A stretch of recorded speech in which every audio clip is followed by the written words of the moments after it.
All right. Hello, everyone. Welcome to the stream. This is Wong Chat. We are on episode, I think, 33. It's been quite some time. Yeah, I think we are on 33. Yeah, that's great. 33. And tonight, as usual, we are live right now on stream, and you can also watch this on YouTube. You can follow us on Twitter, on Instagram. I also have some bonus content sometimes on Patreon, so you can check that out as well.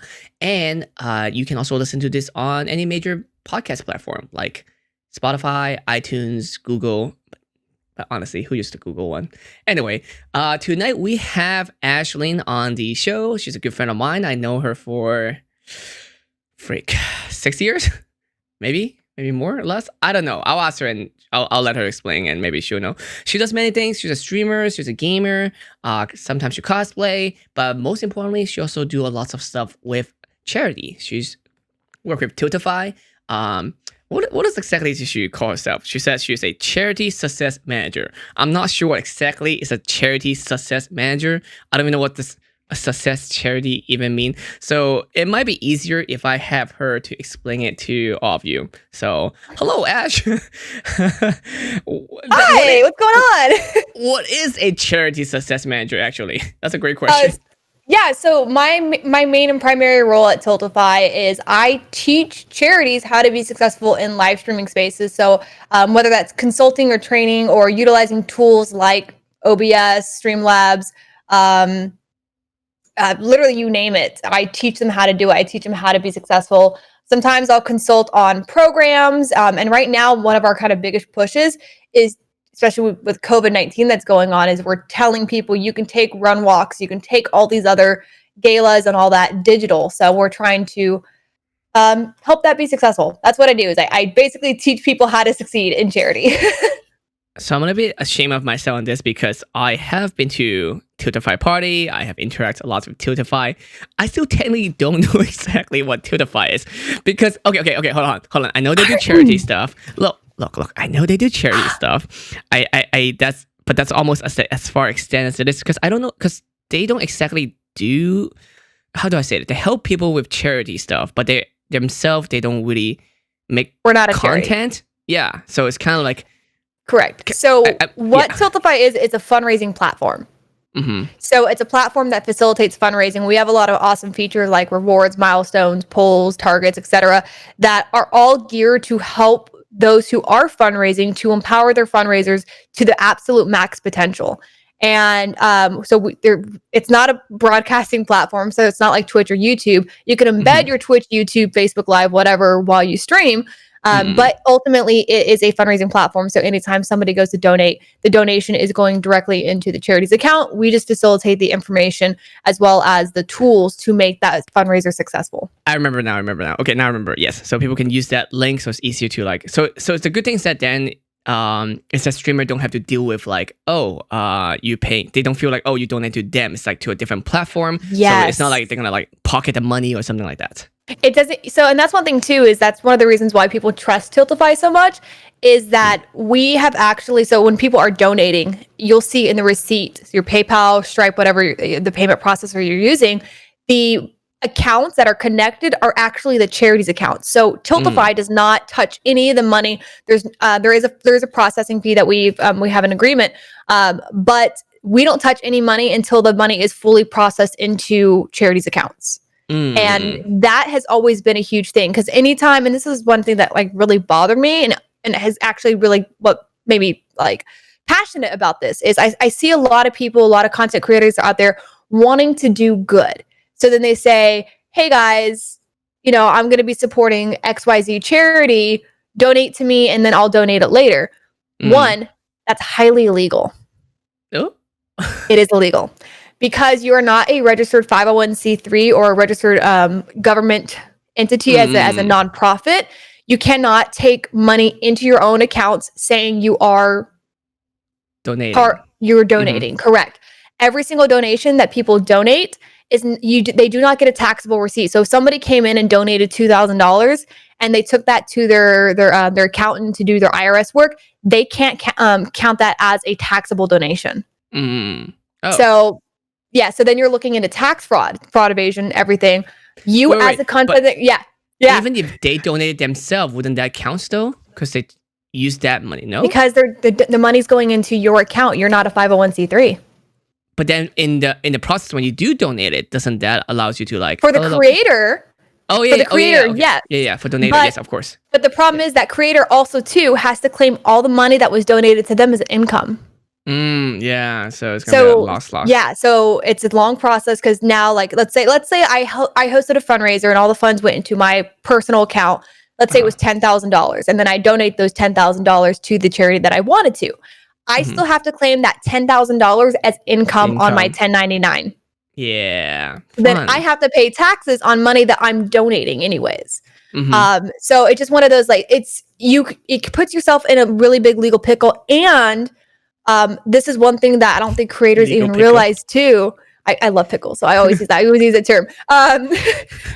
It's one thing that I don't think creators actually realize is that with the like PayPal's rules and everything that they have, that person who donated $2,000, they have up to 6 months that they can claim a refund on it. So even after I finish donating that money to the charity, that person 3 months down the road can be like, actually, I need that money back, and they can claim a refund on that. So now you're down $2,000 plus the refund fees that you have to pay to PayPal. Okay. And when you use Tiltify, it takes all of that out of your hands as a creator, and it just lets you focus on the fundraising. And I think that's what's really important. I feel like you're so like I feel like you have done this speech so many times, like you can do it in your sleep. Like you know this so well. This is about 6 or 7 times a day that I have this conversation. So I know when I whenever I go to like PAX or whatever, either working for my own company or some other companies where I have to do a pitch, it's just by the second hours, it's like nonstop. Like, yep, I can do this in my sleep, and I won't be surprised. I'll wake up in the middle of the night and just telling you the same story over and over. Yep. I think that's actually helped us really good at multitasking. Like I am very good at I'm really good at like I mean the streaming part help, because you'll be have to focusing on the game while still interacting with people. Oh no, I'm full like ADD when it comes to streaming. I'm either focused on the game, I'm focused on chat, I'm focused on alerts, I'm focused on my phone that just ring. Like I struggle. I actually have to like tell myself to slow down when I stream because I'll see like a sub come in, but because I'm so focused on the game, I'll forget to say hi to the sub because I'm so focused on the game, and I'm just like. And then you feel bad later, and you're like, yeah, I do. Sorry. I actually have to actually tell myself slow down. And that's one thing that's like. I've been doing so many live broadcasts for like charities and stuff like that. Everything has a show time, so you have to follow it strictly. Go by this time, and so I think I definitely brought that mindset into live streams that there is a show time. You have to go. But when you're streaming, it's laid back, it's chill, and I always find like the nights that I just woosa and focus on like everything as a whole instead of one thing. Like those are the nights I have the most fun on stream. Yeah. It's tough. We're so used to just like go. Like we have to follow the schedule. We have to do this and do that, and like, and then you're like, it's really weird because like streaming, you don't have an end time. You can be like, I'm done in an hour. I could be like, I'm done right now. Like we can do this for 5 hours if I wanted to. So it's absolutely. Especially because I work full time. I'm always like, okay, I have to end by midnight if I want to be in bed and I'll sleep by 2, so I can get up at 8 and then do like 8 hours of meetings and then rinse and repeat. And then there's some times where like last night I was up till like 1 o'clock playing Valorant, and I'm like, well, there goes everything. You were, I saw. I was lurking. I didn't want to disturb you, so I just joined and watched you stream for a little bit. I was so focused on game, I probably wouldn't have even noticed. Good. Excellent. Now, I'm still new to the whole streaming world, to be honest. Like I mean, I had streamed a long time ago, but I took like a long gap. So I technically started like maybe half a year ago again, kind of more seriously. I remember you were doing Photoshop and photo editing and showing people how to. Did. Yeah, I remember all that. Yeah, and I actually did another one on Monday. Oh, and you did? So, Martin, I got a question for you. Do you remember how we met? Silicon Valley Comic Con, right? Fanime. You came up to me, and then you were wearing some was it Gryffindor? There was some Harry Potter stuff, right? No. I don't remember. I was in a tree as Katniss Everdeen from The Hunger Games. All right, cool. Sounds about right. I was in a tree as Katniss Everdeen from the Hunger Games, and you took a picture, and you're like, "Hey, I'm gonna have your picture." Like, and I was like, "I know you. You're Martin Wong." You know, everybody fucking knows you at conventions. Um, and you're like, "Okay." And then ever since then, we've just been kind of like cool with each other and just chit chatting, always hanging out at conventions and stuff. So I think I must have remembered you on the second day instead of the first day then, because you were wearing something that maybe from Loot Crate that I have too as well. I forgot what it was, or I was seeing something, or I was trying to give you something. I don't know. What else was I that weekend? Because my memory of you was indoor but not outdoor, but I know where it is. But Mine was outdoor because it was at those trees right on the left hand side of the Phantom entrance at the San Jose Convention Center. Yeah, I can guess where it is. I don't remember indoor. Because it was you and friends actually. It wasn't just you. Was I Wonder Woman or was I Sleeping Beauty? Aurora? I don't. You know what? How many years has it been? I don't know. That was before I moved out of the Bay Area. That was probably 2014, 2015. So yeah, it's been like what, 6 years? About 7 years. It's been a long time. Yeah. Where did you live in the Bay Area? I actually was originally from Stockton, which was we don't talk about Stockton. There's nothing in Stockton, man. No, there really isn't. I drive by. I never like stop at Stockton. It's like this is a place where we don't go. Exactly. You don't want to stop in Stockton. But I was born and raised in Stockton, and then I went to college in Belmont. But I lived in San Mateo, Redwood City for about 3 years. San Mateo, Redwood City is great. Yeah, I mean it's great, especially if you work in the city or work in tech. But because anywhere further from there is expensive. Yeah, no. Yeah. So I only lived there while I was in college, and then for like 3 or 4 months after college. And I just remember on a whim, I just was like, I want to start streaming. And one of my friends, she used to go by Obezianka, but now she goes by Monkeyism on Twitch. Okay. She was like one of my closest friends, got me interested into streaming. She was like, "Hey, I live in LA right now on a work visa.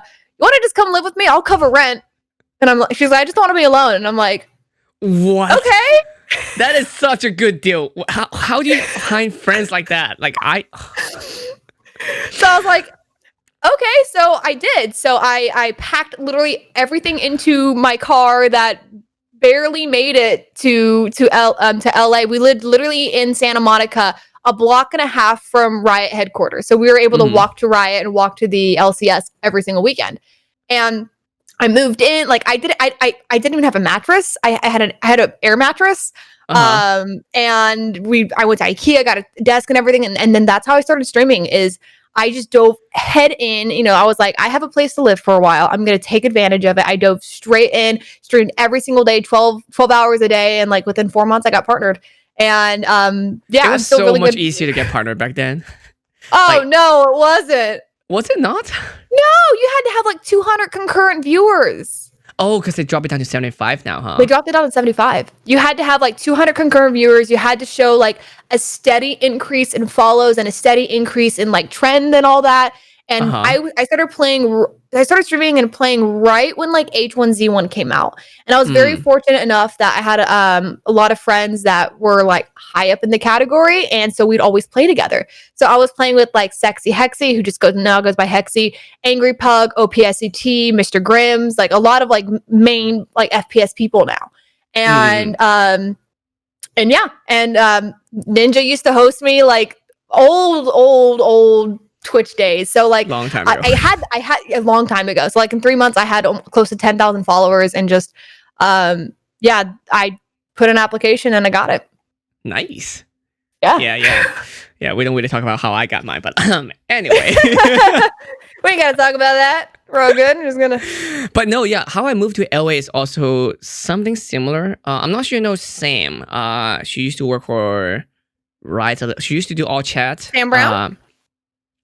No, Sam Brown's at Twitch. No, not Brown. Yeah, freak. I forgot what the Sam and Brittany Brown are at Twitch. Yeah, it's not that Sam. I forgot shit. Now I forgot what's the other Sam's called. I hope she's not watching. But yeah, she moved to Seattle now, so she's not around here. But she used to do all chat, all kind of stuff. You know Sam? I feel like you would know Sam. Yeah. I think I do because Dash was also on all chat. I feel like I just like look it up right now, and I could instantly pull up the name, and you'd be like, oh We're just yeah, gonna use we all both know Sam. chat. Sure. LCS Lighthammer Sam. Sam Oh, Lighthammer. is that her last name or her in-game name? I think it's both. I think her last name is kind of sound like Lighthammer, so she just go by Lighthammer. Honestly, it's probably one of those if I saw the face. I'm pretty sure. Anyway, the point is, I always told her, it's like, hey, I'm gonna move down to LA and all kind of stuff, and then I kind of like, because I used to drove down to LA all the time for conventions, like anime expos and all kind of stuff. So I come down here is like almost every other month, to the point that NorCal people think that I live in SoCal. So it's I remember that. I remember because I thought you lived in Southern California, and then one of the times we were like, let's just do a photo shoot, and he's like, where are you at? And I was living in Patterson at the time, and you're like, oh yeah, I'm like 45 minutes away, and I'm like, what? I thought I was about to have to make a trip to LA for a photo shoot. I live in Fremont. Same thing. It's a funny thing too, because that's similar to what I did with Dancing Girl, Just Dance streamer, huh? Siha, Avery. Yes, yeah, Avery. So I mean, I don't live in Seattle, but then I was flying up for PAX, right? She was like, "Oh, hey," she wanted to shoot. So I was like, "Sure, let's shoot." And then she thought she had to fly down to LA to shoot with me when I was telling her that like I'm flying up, but she didn't know, because she was like, "Oh yeah, I'm free after day 1 of PAX. Like we can shoot after that." So we were all planning flights and stuff like that. And halfway planning flights, she was looking at flights. I was looking at flights. When we both like, oh yeah, we should look at flights. We're both looking at flights. We didn't know that I'm actually already flying up. So, but oh my gosh, how funny would that have been? It's like, hey, I'm here. Yeah, I'm here. Where are you? I'm at Terminal 2. I'm here too. Wait, are you sure you flew into LAX? Ooh, it's like LAX. Excuse me. I flew from LAX. Oh, I'm at Seattle. Tomac. That would be, oh man. That would have been interesting. Good thing it was easier, so we both able to shoot. But yeah, I drove down here all the time to LA, and then I told Sam that I'm gonna move down. To the point that like 2 years after I've been saying that, and I haven't done it yet, because there's always stuff going on, right? I was working at like in Silicon Valley, I was doing all kind of stuff, and then she was like, "So when are you moving down?" Like she called me out on it. I'm like, "What?" It's like, "Fine, I'll look at places right now." And we did. And then she kind of helped me like look at places. I found a bunch of different places, and I visited many of them. I didn't like any of them, or kind of. Some of them are great, because I was trying to move to a downtown loft, which I did. But yeah, I remember that loft. It was beautiful. Oh, it's so much fun. Yeah, but the last thing I did was that I just walk around to get coffee, and then I saw a sign that say, "Oh, we have open house." I'm like, all right, I'll come take a look. And then I found my place. So I lived there for like. It's funny how like life just falls in your lap like that sometimes. Yeah, it's strange. And yeah, it was fun, but it was so expensive. Tell me about it. I'm actually looking to possibly moving to Vegas by the end of this year. And I was just like scrolling on Zillow the other night for like houses to rent. And I'm like, dude, these 4-bedroom houses are so $1,600. Like, yeah, you can barely get like a room here in LA. Well, in LA, I'm in a yeah. Oh yeah, I'm in a 2-bedroom, 2-bath, a 2-car garage, like a little over 1,000 square feet, with like in a gated community for $2,500, $2,600 a month. That is nice. Oh. No, it's not bad, because that's how much you're probably paying for a 1-bedroom. Yeah, it's horrible here. He's like, we ain't gotta talk about it. But here's the thing about LA, right? Everyone's like, oh, we complain so expensive about it, but then like everyone want to move here. And we keep telling friends, don't come. We keep telling our own friends to move here. At the same time, we're complaining there's too many people here all the time. Yep.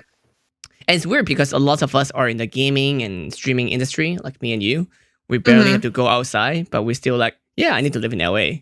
So is it me? Because I know this happened when I like moved to Santa Monica for like short while, and even just in general when I moved down here or moved where like other creators were.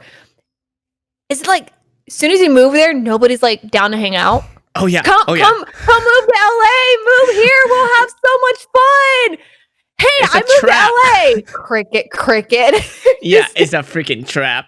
They're like, yeah, you know what? You should move down here and come and hang out. We'll always hang out all the time now. We'll drink and nope, never see them again. Nope. It's the people that you'll see more outside of. I see most of my friends usually not conventions. At convention, yeah. Like it's never like at like some people live near me, but I never see them. and Yep. that's the reality that we are in, kind of. So I don't know.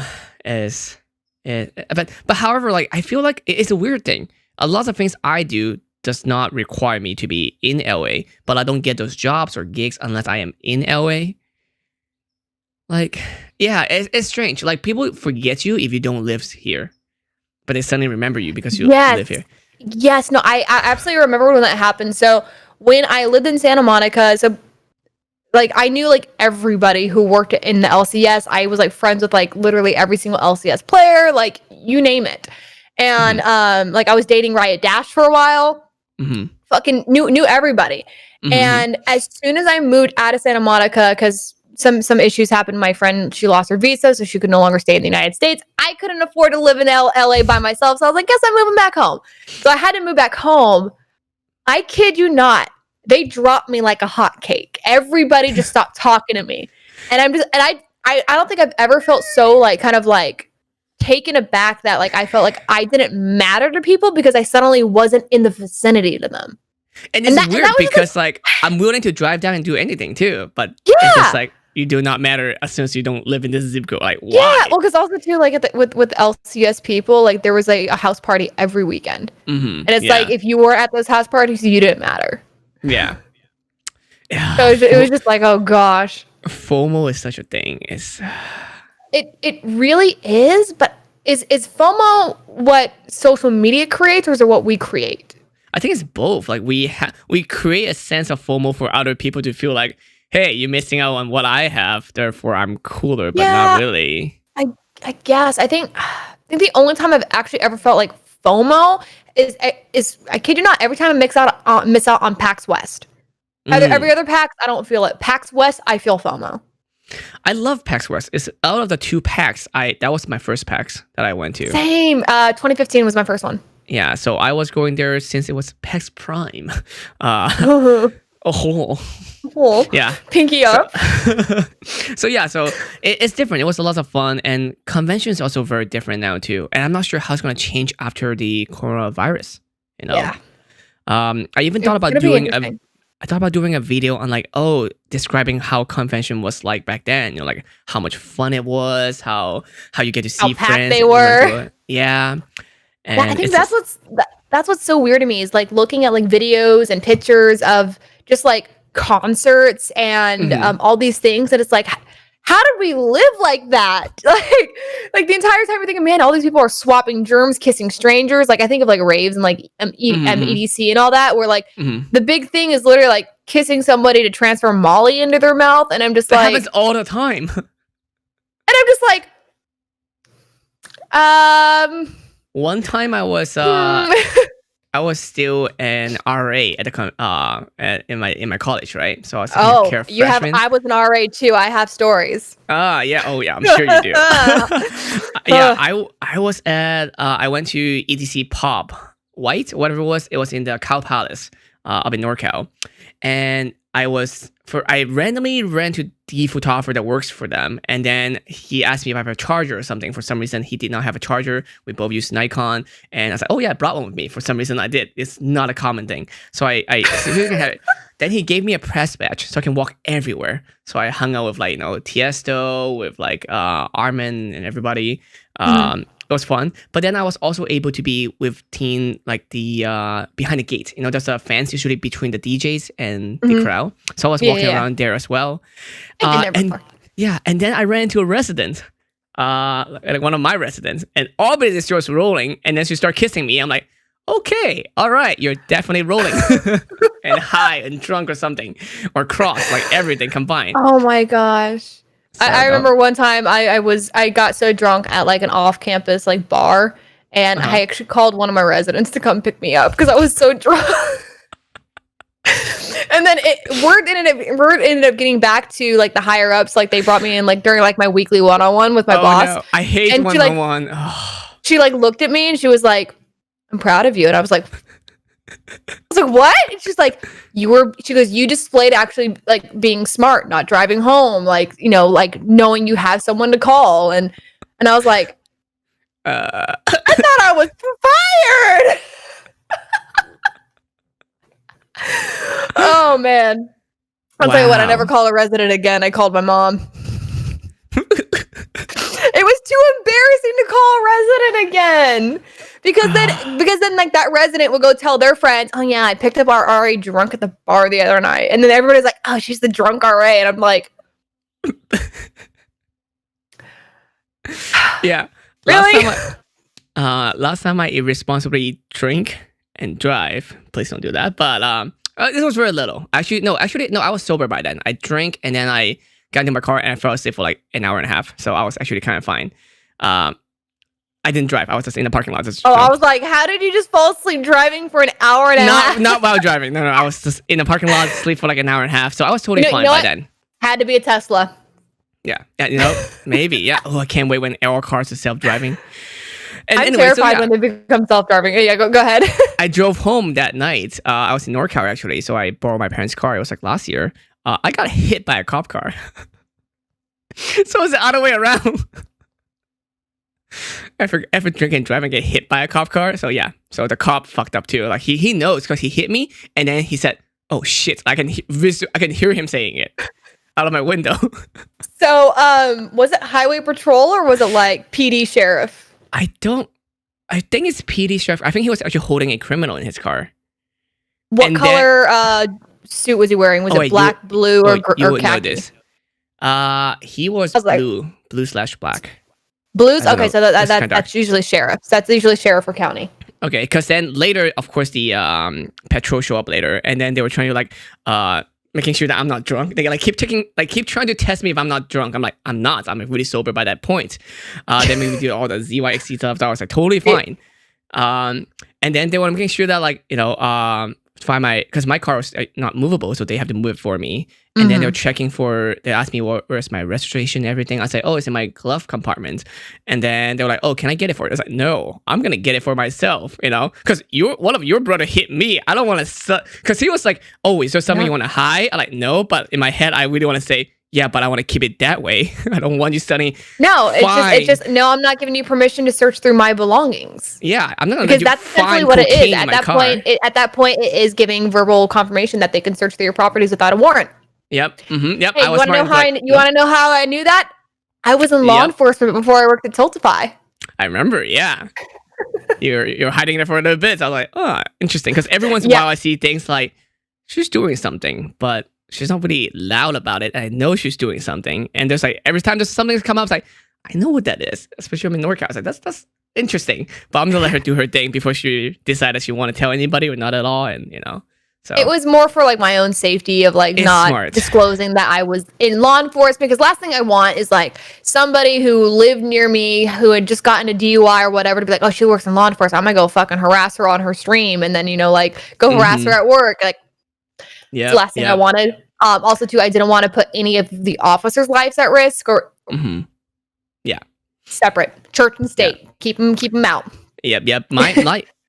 My last job, it's not any life issue, but then I work in Silicon Valley, so I'm able to help a lot of friends to have access to things. So I never tell people I work there. I just tell them I have a friends that work there. So in case they really need something, they can ask me. And I'll be like, all right, let me see if my friend can help you, but not me exactly. Mm-hmm. Yeah, because a lot of everybody want to get verified and check mark all kinds of stuff. Like, yeah, no, I'm good. Yeah, so. Yeah, it's crazy too how like I don't, and this is probably just me. I'm pretty sure this is not just me, but it's so difficult to make friends in this industry because you don't really know who's making a business friendship, who's making a genuine friendship, or who's kind of sitting in the middle. And it makes it so hard to like reach out to people because you don't want to come off too desperate, but you don't want to come off as like, hi, business proposal. And it's so hard. It's ironic for me too because I'm in the cosplay world as well. So when I first started, I'm making sure I do not try to learn everyone's name. I don't care who they are. Like, oh, you cosplay, great, have fun. I don't know if like Jessica Negri, Yaya Han, doesn't matter. They're all just like cosplayer to me. So I try so hard to make friends so I don't let her climb. But now that I have made it, quote unquote, made it in the cosplay world, I kind of it's ironic because people start ladder climbing me, either get to me or get to them. So I'm like, wait, I came here to make friends and now I can't. I work so hard so I can not have to, so people don't think I'm ladder climbing. But same in the streaming world too. Yeah, So absolutely. There's some people who out there that I would genuinely reach out to. Like I knew one of them was having like a hard time, and I genuinely reached out to her. Was like, hey, if you ever need anybody, let me know. And just kind of like cold front, thanks. And I'm like, I'm trying to be your friend because I actually really just want to be your friend. yeah. And it's like I'm not here to like. I don't want to. Please, like. My my similar situation was with Kitty Play. I wasn't trying to, because I didn't know who she was. I was working at one of the PAX, either East. I think it was East. I was working there. I was doing stuff with Acer or Asus or some of those gaming company. But that was before my streaming time, so I didn't know. I don't know and did not care streaming people because I was in the cosplay world. So of course, at the end of the day, we all just hang out in the hotel lobby as we do. And I didn't know who she was. I was like, well, new people say hi. Hi, what's your name? My name is Martin. And then she's like, I'm Kitty Play. Like, cool. What do you do? And just look at me. Yeah, she looked at me like, I stream. And like she either I think she either think that I pretend I didn't know who she was and trying to play up front, or like she might actually be surprised, like this guy really doesn't know who I am. Oh my gosh, I don't like that. I like anytime like I introduce myself, I never go, I stream on Twitch, or I'm a streamer, I'm a content creator, I'm Ash. I hate that. I hate that that like people's relevance is based on what platform they stream on or how many viewers or subs or followers they have. There's been times I've literally like have met like a bigger streamer. I'm like, hey dude, like I love your streams. He goes, oh yeah, how many followers you have? And I'm like, who say that? I mean, I'm not gonna name drop, but I mean, there are people actually say that. Yeah, I don't mean to ask you who exactly. I'm like, actually, people do that. Yes. I mean, like it happens all the time. Every time I'm playing a game, oh, girl, do you stream on Twitch? How many subs do you have? How many viewers do you have? Wow. I'm like, does that matter? I was like, you can literally come into my 13 viewer stream, dude. I still got a check mark by my name. Yeah, that's just ugly. It is, and so like it's made it very like, right. It makes it very difficult to like, I feel, progress in this industry and have people almost take you seriously. But I feel like at the same time, some people take you too seriously. Also, remember, they always remind you, you're a girl, so you're not as important, apparently. Yeah. Thanks for the reminder. I needed that. Yeah. No, right. Oh my goodness. Yeah. It just, no, like at TwitchCon, every TwitchCon, you always see those new streamer. They'll be like, they'll walk around with camera. Of course, they're streaming, and they'll go up to you and say, "Hi, I'm a streamer." It's like, we know, it's really obvious, and like it's on your badge. Yeah, and you look like you're very new, and we get it. You stream. It's always like, I get it. You stream. Yeah, you're wearing every piece of Twitch merchandise. I can tell. Yeah. See, no offense to anybody out there. It's just greenhorns. They're easy to spot. Yep. That's why like I do like the partner lounge. It's not just because they're our partner. It's more like, oh, we understand that this is what we do. It's like, this is our job. So yeah, and that's one thing I miss about like having partner lounges at PAX and all that kind of stuff is that it was very understood that once you pass that barrier, no talk about like business. It's we're here as friends. Yep. And they're just here to like, maybe some people just want to like grab something to drink, sit down, and just chill outside. Yeah. Like, I mean, they don't have to put on their fronts. Yeah. Yeah, that's how I met Man vs. Gaming is at PAX West. We were just hanging out like in the back lobby, and like I look at him like, oh my god, this Man vs. Gaming. Like I'm not gonna fucking say anything to him. And like I was grabbing a drink, he was grabbing a drink. He goes, hey, what's your name? I was like, oh, I'm Ash. He goes, oh, nice to meet you. And he goes, I'm so and so. I go by Man vs. Gaming on Twitch. I was like, yeah, nice to meet you. In the back of my head, I'm like, I know. But it was a genuine interaction, and then he was like, what's your stream? I want to follow you. And I was like, oh, thank you. Like I was so genuinely like intrigued by that. And it's funny, I actually held the domain name yespleasedaddy.com at that time, so I was like, just go to yespleasedaddy.com, and he like looked at me, and I was like, it was a birthday present from one of my subs, just go to yespleasedaddy.com, and it like redirected back to my Twitch, and he's like, that's one of the most amazing things I've ever seen. But what I was trying to get at that is that was a very small interaction that I had with him, but even like months down the road, like even just reaching out to him because I saw he was probably like AFK for a while, MIA, and I was, man, I haven't seen him stream in a long time, so I reached out and I was like, hey, I just want to know, are you okay? And like he and I ended up going back and forth for like a week or so, just kind of chit chatting. And it just that reminder that those small, genuine reactions at conventions, it may feel like that was such like an insignificant moment to some people, but like just like me reaching back out to him, he's like, man, that was a very genuine moment.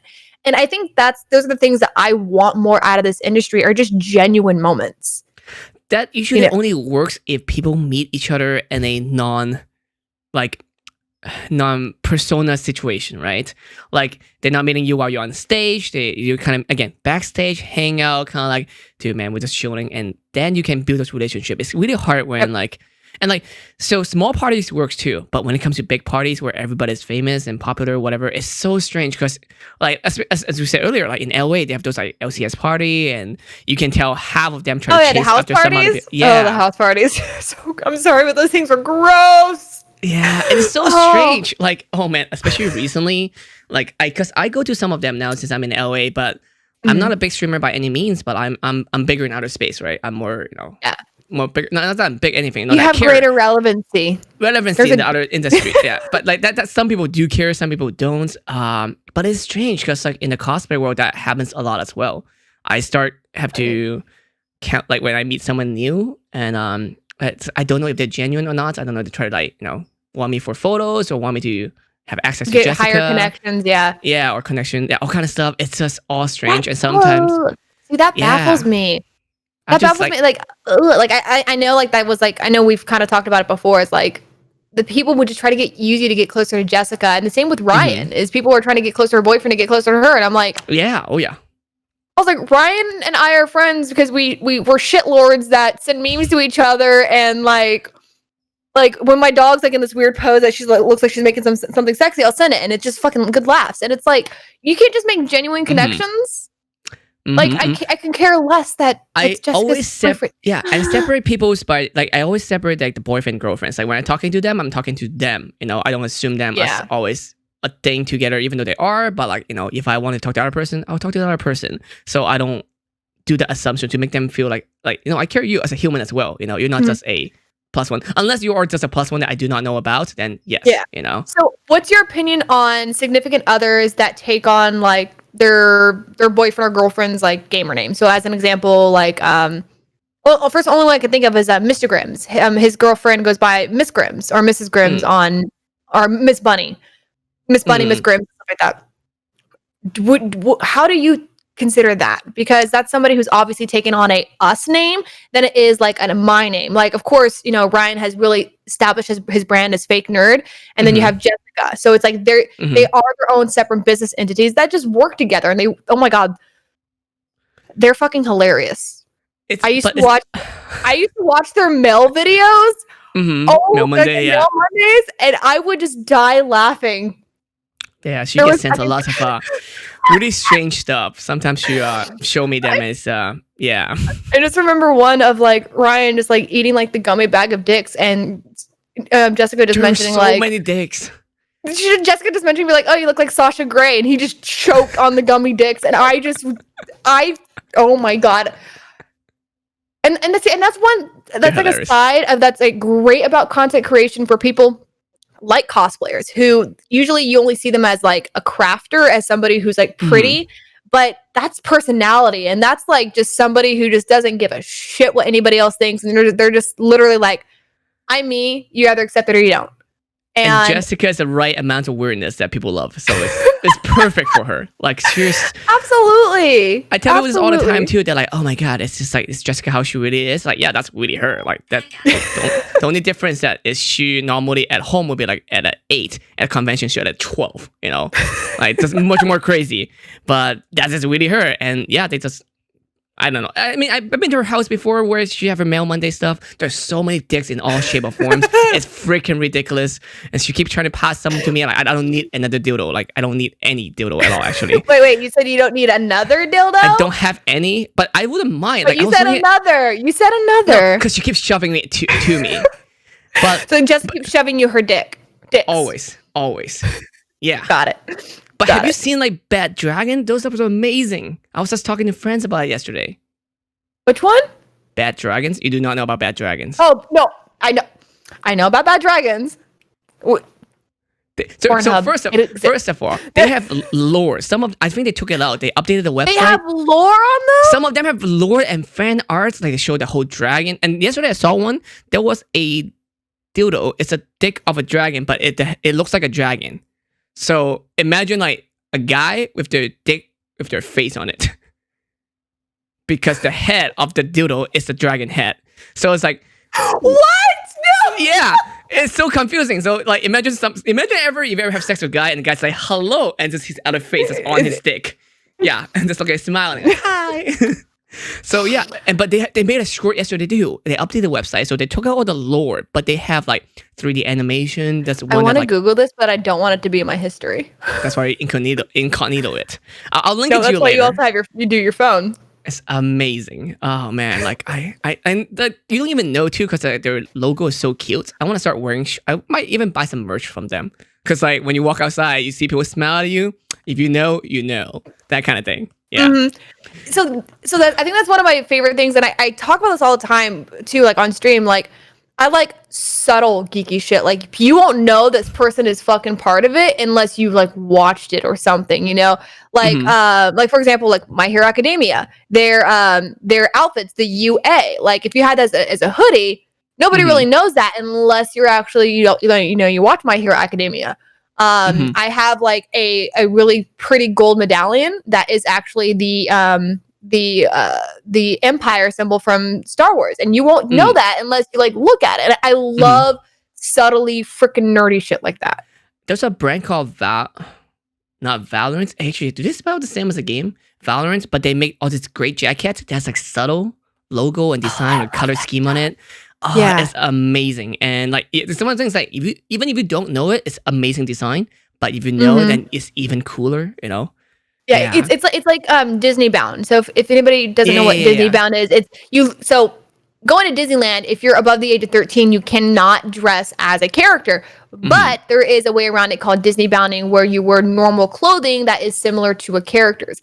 It's like it's a casual cosplay, kind of, but not. Yeah, it's a casual cosplay. It's kind of like that with like outfits, like with like hoodies or like a dress, and that's why I like. Oh, it's great. That's I love it. A phrase for it. It's like closet cosplay, meaning you have to find everything only from your closet. Yeah. So, but back to your question, the whole like Mr. and Miss like together as a combo. Yeah. How do we go from that to dildos and I don't. Anyway, it's just at least I can go back. Like, yeah, I got it back. I was like trace back like you're 10 good. steps back. Nope, I wouldn't. Go ahead. But yeah, no, I feel like first of all, them doing it is a huge risk. Like I haven't dated anyone that I'd be like, hey guys, we should be a thing. Let's just introduce us as a thing. That's like couple who use one single Facebook. You know how weird that is? Oh, God. There are a couple that use that. Oh, God. I hate that. Well, so they've been together for 12 years before he even started streaming. Okay. So, wait. But do they still go by that name like that long ago? Or did they like halfway through? Yes. 6 years down? She goes by Miss Bunny on most things, but prior she was like Mrs. Grimm's. Okay. I don't know. I feel like it's a dangerous situation. I mean, it might be like, oh, if you don't do this, then you don't trust me. I don't know. Another great example, Dr. Lupo and Mrs. Dr. Lupo. Oh, okay. So that's what that meant. Yeah. No, I meant Mike. But like, I feel like if you think you're in for good, then that's something you would do. But yeah. I don't know. I personally wouldn't want my success to be off the name of someone else. Oh yeah, especially women in the gaming industry. Oh, I know. Like I was talking to my housemate. Hello, I'm Kate. You know her. I do. We slide into DMs every once in a while. All the time. I know. But like the thing is that no. Okay, I'm gonna have to be talking to her about that. I'm kidding.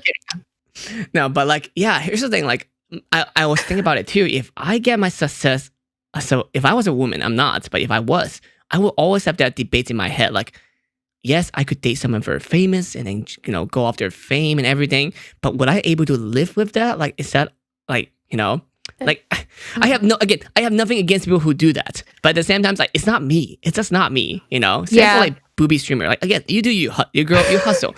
You do you, man. But if I was a girl, people fall for it. Just because guys always say that, right? Guys always like, oh, if I was a girl, I would be so famous. I'll make so much money. But I'm like, if you're a woman, it's very different. Would you able to do it? It's a different sense. It's the same thing as people say like, I would never cheat. But I'm like, Of course not. That would require 2 people to like you. You know, like you can't even get 1 person to like you. I'm just saying. My god! No, I'm just saying. I People get always that. say they wouldn't do it, but if you're in that position, I would never be like, I would never steal from the bank. Like, when you're in that situation where you're allowed to do it, then you come back and you tell me. Like, what if you're dying? What if you have cancer and you can't pay for your treatment? And you can have a life-saving surgery, but you have to rob the bank to get the money. Oh, yeah. Then different. Exactly. Yeah, it's a life and death. Yeah, exactly. It's very different. So only when you're in that spot where you get to say no and you actually say no, then you come back and tell me. Until then, it's just all talk. I actually get the question all the time, Ashley, why don't you do an OnlyFans? And I don't know, there's something about How do you feel about OnlyFans? Yeah, I mean, before it was Patreon, and now it's OnlyFans. So yeah, well, because Patreons that are really cracking down on lewd more than lewd content. I think I'll go all for it. Like if you want to have an OnlyFans, man, woman, whatever, OnlyFans is not a lewd porn sharing site. Do people use it? Yeah. But I can make an OnlyFans and literally just have it be like where I just write my diary every day and people might want to read it. I can literally do anything with it. And I think that's where people are getting the misconception of that. I say if you want to do an OnlyFans, go right ahead. I actually have an OnlyFans account. It's been approved. Have I connected it or done anything? No. You want to know why? Because that's another $10.99 that I don't want to claim on taxes. Like, seriously, that's the reason why I haven't done anything with it. But at the same time, like, I'm also the kind of person is I don't send nudes to even like boyfriends or like guys that I like or anything like that. I'm very like reserved because I personally feel like those parts of me are private to me and it's my choice on how I want to share it with someone. And the last thing I want to do is somebody to take that choice that I've made and exploit it. And like, so trust our industry. It's not our people. It's not like the guy you're dating, but like someone could get a hold of it, not your boyfriend or anything. Well, I mean, all it takes is like literally somebody who buys my OnlyFans for $5 to go on and literally just screen grab the photo and then share it. Yeah. And like that's why that's where I'm still very much oof because I don't like that. That's very much it's my body, my choice. And that's where people need to understand is, that's why people are so strict about like not sharing that content like off of OnlyFans. And my body, my choice. I'm deciding I want to do this. And here are the XYZ reasons why I would do it is, you're paying me $5. Does that make them a whore? No. That makes them literally just somebody who is proud to be in their body. I can't do it. I literally look in the mirror and go, well. So here's an interesting question then. Like I was thinking about this. I was talking to friends about it too as well. Now that's okay, maybe it's because we're in this industry. I feel like sexualization is such a big part of it now and it happens all the time. But women selling lewd, nude, or whatever, either sex work or not sex work, is it empowering women or it is another trap that makes women think they're empowering women by having them selling sex? It's like, is it reverse psychology? Like, I don't know. I mean, you bring up a good point, but every woman who's involved in porn, in sex work as a stripper, it's their choice to be there. Maybe, yes, life circumstances have led them to be there, but ultimately they're the ones that took that choice to go and do it. Like, has there been times I've been in a financial rut that was like, man, like one of my coworkers, believe it or not, one of my coworkers when I was working in law enforcement was also a stripper up in LA. Dude, you make so much money as a stripper? Jesus Christ, like, yeah. Yeah, and she would like come home or come back to work on a Monday. She's like, girl, you want to know how much I made on the weekend? And I'm like, how much? And she's like, well, I had this guy and I came and I did like a lap dance. I'm like, she'd be like, hold on, grab me to take me to the bathroom. And she showed me like the move that she would do. And I'm just like, okay. She's like, he tipped me $800. And I'm like, what the hell? I'm like, yeah, I want $800. And I'm like, she's like, well, do it. And I was like, no. Honestly, it's gotten to the point where I'm not like a notoriety person on Twitch or like our Twitter or anything like that. But my biggest fear is like being at a strip club and like somebody noticing me and recognizing me on that stage. And then they come into my channel. I'm like, I saw you on Deja Vu. I can't like I said, like I don't even share like nude photos with like a guy I'm talking to or like cute guy or whatever, because it's like, I don't know, just it's a violating kind of feeling knowing that somebody has seen me naked before I've even like given them permission to see me naked. It's kind of ironic because that's the same for me. Like I'm a very private person, but I work with a lot of people who, do sex work, do all kind of stuff that are very open to, to the world. So it's very different, and I don't know, it's just it's strange for me. And people always make assumption for people like me or maybe you as well. So yeah, I wouldn't it'll be weird. It's a especially choice. It's a choice. No matter what it is, it always falls down to the choice. Like if I wanted to come on stream every day doing my makeup like this, anybody who's here from my channel knows I do not look like this 90% of the time. No, I'm usually last like night. Yeah, no makeup, hair up, hair to the side, like hoodie, You're in a t-shirt, hoodie, like no sitting, bra. like, crouching. Like I'm a straight up troll when I actually play video games. And you know what? I came to that realization because 4 years ago, like I just smacked my mic. I would get ready every single day for stream. I'd do my hair, do my makeup, I would wear something cute, and I'd do well. But then when I actually started like I got a real job again and I was working full time, I did not have the energy to do it. It's so much work. Oh my gosh, I still don't even have the energy to do it now. Yeah. Like And I have makeup on right now too, but I'm just like, I don't do much. It's a foundation, but at the same time, it's like I don't want to do this. It's exhausting. And what's funny is I saw my numbers drop. I saw my numbers drop because I was not putting myself fully together and looking all cutesy and curly and like having like kind of like a V-neck t-shirt on.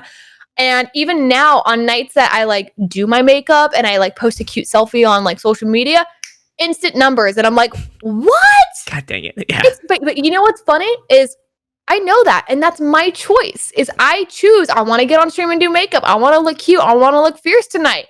Mm-hmm. Is it gonna bring me more viewers? Yeah, I'm gonna do it. Like that's my choice. But I still choose to also be the freaking troll every other weekday, or every other day. And like, remind me of that one TikTok video or that one song by Janet Marble. It's like you have 3 looks: a homeless man, three looks, and that's pretty it. much. And I got a homeless man, 12-year-old boy, and a hooker. And that's it. And that's all I know how to do. God, that is so bad. I know that entire thing by heart. But that's exactly it is. And like during the workday, I literally look like a homeless person. I'm sweats, bun, messy hair, like smeared makeup from the night before when I just literally wiped it off and went to bed. And then like I go to stream. I'm a 12-year-old boy because I got a hoodie, hair pulled back, finally washed my face. And then I have my hooker nights, which are typically my Friday nights when I drink. Yeah. But that's my choice. It's a weird thing for me for like, I don't know, like I know when girls dress up and then look all pretty and dazzle up and everything, and people just get more viewers on it. But I don't know. Like if I was a girl again, I would not know how I can make that decision. It'd be a tough decision for me to do. I would be like, yeah, it's like, and that's kind of where like I've had those moments where I'm like, do I have my success be defined by my personality, by my content, or do I have my success defined by how pretty I look on stream? By how on fleek my eyebrows are, And it's just, I looked at both sides of the coin, and no matter what, you lose. So it's just picking one. It's the same with like social media contents. Like for my stuff, right? Like when I post photos, I know my sexy photos are gonna do so much better. Like obviously, and every single time, and it's like not that again. It's not that we don't like it. It's not that we don't like dress up. It's not like I don't like sexy photos. But like that is not what I do. That's not the only thing that defines me. I also take other portrait photos, other photos that I like. But I have to do this balance thing where like, all right, some sexy photos here and there. That I love this. Cool. You like this? Here, let me show you the other stuff that I like. And they're like, we don't like that as much. Okay, I get it. Don't worry. Some more sexy, some more sexy. But I would say that's one of the reasons why I kind of strayed away from the cosplay world too. Is I felt like my cosplay wasn't to par with some, unless I did some like super sexy ones. I did like a poison ivy, and I just felt so like exposed. I felt so exposed. And what I also noticed too is when I would work with female photographers, Elite Cosplay up in Seattle, love working with them. very respectful. It's all about the creative art. And then there's another guy that I shot with for my Poison Ivy one. He was a little weird, iffy, as in like, hey, pull your unitard down just a little bit more and to give yourself like higher cleavage. And I'm just like, is it for the photo? Is it for him, or like something you can't tell? Right? Like the photo that I ended up taking looked fucking bomb, but at the same time, I'm like, my nipples were 1 inch away from popping out, and it's like very, very uncomfortable. And then I remember I did an Evolution kind of like boudoir set with a bunch of girls, and that was probably one of like the moments that I think that was probably like one of the last cosplays I ever did. I was Glaceon at FanimeCon. I did an Evolution set with a bunch of girls, and like we're all like kind of like sexually, like 4 or 5 of us sexually posed on a bed, and there's 6 men at the edge of the bed all taking photos of us at the same time, and I'm like, this is not what I wanted cosplay to be. And yes, that it does not need to be that. But the problem with is I feel like a lot of people don't find success unless they put themselves into that inappropriate or uncomfortable position, especially for women cosplayers. Yeah, and that's the problem with like I feel like young girls, both for streaming and cosplaying. Oh my gosh, the number of times that I've seen like boudoir sets of girls who are under the age of 18 for anime and for cosplay. It's weird. It's so weird. But they say all the time I actually survey like younger new cosplayer coming into the scene. I wanted to know like what is their perspective on cosplay? Like what does it look like for you? What is a success, and what do you have to do to get that success? And I feel like oftentimes is that they feel like the pressure they have to do that kind of loot. Again, I say, is it empowering? Or is it like a trap that make them feel like they have to do this in order to be successful? It's kind of like yeah. Absolutely. I right there. I'm totally with you because I felt like it was a trap it was the only way that I could find success as a cosplayer. But at the same time, like it was still my choice. I still could have done so many other cosplays out there. But then again, at the same time, I look at all the popular animes that I was really getting into, and they're all dressed very lewdly, and I'm like, I can't cosplay this. So like, it's strange. And as a photographer, actually, I don't like working with new. It's not that I don't like it. It's just that it takes a lot more time to work with new model or cosplayer who has never done loot before. So that's why I don't get when people want to push young people to do loot. It's like if they don't feel comfortable, they will not look comfortable. It's really awkward for everybody. Yeah, I still have the photos from that Glaceon set, and I think there's only like one photo that I actually ever like published because I did not feel comfortable, and you can see it in my face and in the way I was posing. I was just not comfortable in that at all. And the only one where I was comfortable was literally where I had like my hand across my chest going like this. Like I'm like covering myself half the way, and it was one of those I just did not feel very comfortable. And yeah, I think it is a product of, this like idea of like the social pressure that you have to be sexy to be successul. Especially in, dominated fields like cosplay and streaming and such, is that you have to be sexy or hot or cute or whatever to be successful.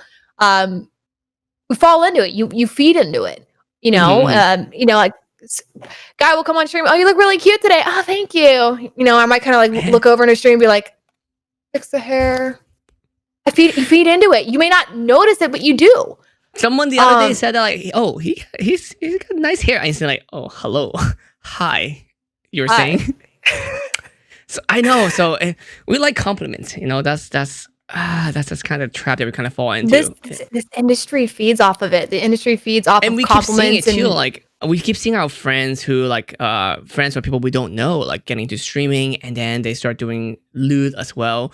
And then their number jump up like instantly, like out of nowhere. And you're just kind of like, I've been doing this for 5 years. Like you have, your daytime job, so it's different. But for some people who this is their full time, they might have been grinding for 5 years, and then suddenly they see a new girl to come in who just started like 2 months ago, but instantly have like lots more viewers, lots more Twitter followers. Then you're starting to really question yourself, like, am I doing the right thing? Like, I feel like, do I need to do this too? Yeah. Yeah, I feel like it's either all in or nothing. I feel like it's like it totally is. Yeah. There's so many people that I know that have gone all in as well. Not so much on like this, like the sexy lewd kind of like stuff, but they go Mhm. all in with everything they have, and they just can't succeed. And it's kind of one of those like, it sucks Mm. that they're not seeing success. And it's like, man, if I hate to say it's like if they would, make themselves look better, they might, and Uh-huh. I've fallen victim to this myself. As I had another girlfriend of mine. She was, not succeeding very well on Twitch, ended up moving to Mixer and finding a lot of success. And I told her at one point, I was like, hey, she has some piercings. And I was like, hey, girl, I want to let you know, like, you do what you want, but I was like, those piercings do come off kind of like immature. Mm. And I hate myself that I said this then. I think I was really drunk when I ended up telling her, to be honest. I was like, you are absolutely adorable. I fucking love you. I was like, but I was like, honestly, you have such a pretty face. You don't need, all these like lip piercings and stuff. I hate Mhm. that I even said that now because I'm very much like, I got a septum piercing. I'm getting my ears pierced. I might get my eyebrows shaved off. Like I'm very much like full body, full free spirit right now. And Uh-huh. I look back and I'm like, man, I can't believe I said that. But the problem is I also wasn't wrong. Mhm. Is that she probably would have found more success if she had feminized her look and to not be as much as harsh. Because if Mhm. you go Mhm. onto a stream and a girl's like super So like mhm. brought out, you've got quite honestly, people won't stick around. If It's anything, is again, like what I always say is most of us are not the top of the top. If you're a ninja, you could literally wear whatever you want. You change your hair to green, I don't care, even though your hair is blue. Doesn't matter. If you're a ninja, you can do whatever the F you want. But if you are most of us who are just in, middle, even the top people do that, but we're supplying to demand. Like whatever people decide they like, we kind of do that ish, Like as much as you want to do whatever you want, mm-hmm. yes, you can do that. But if you want to chase after specific success, you have to supply a demand. There's only so few people that can create demand. And same for cosplayer. I say it all the time too. It's like, yeah, like most of them are just because guys always complain like, oh, they only do sexy loot to make money. Like, yeah, it's capitalism. If you start paying them Yep. to do other stuff, they'll do exactly that. You want them to wear card box? Done. Pay them the Yep. money, they're more than happy to wear Which card I've box. actually worn a card box for a cosplay. I legitimately went to Fanime as a Rubik's Cube. I haven't seen it, but You haven't yeah. seen my Rubik? Oh my gosh, I don't think so. yeah, it was. Show me It that, was. Yeah, I'll show you later. I went to FanimeCon as a Rubik's Cube. I legitimately built a Rubik's Cube and I wore it to a convention center and people fucking loved it. But the Good. problem is nobody would actually give me money for it unless I was very much like I wore nothing underneath the cube and made it very like boudoir.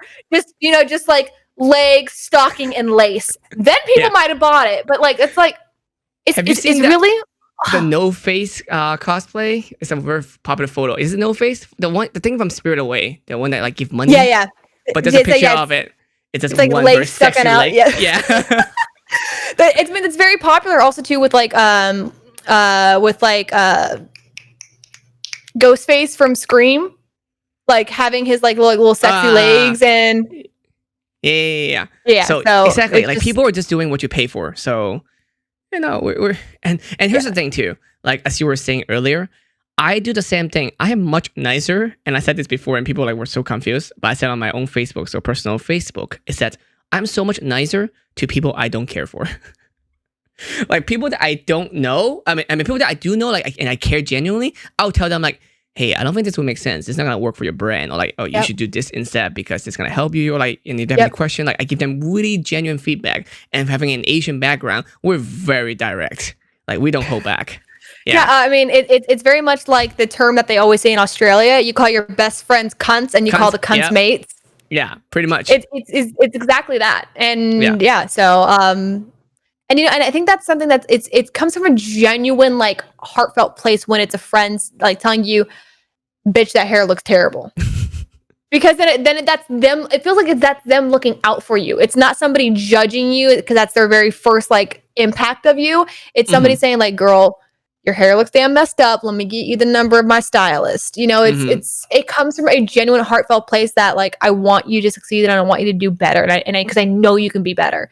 And that to me just speaks volumes over somebody that's just going to pass judgment on you because I have a bad haircut one day or a bad hairstyle one day.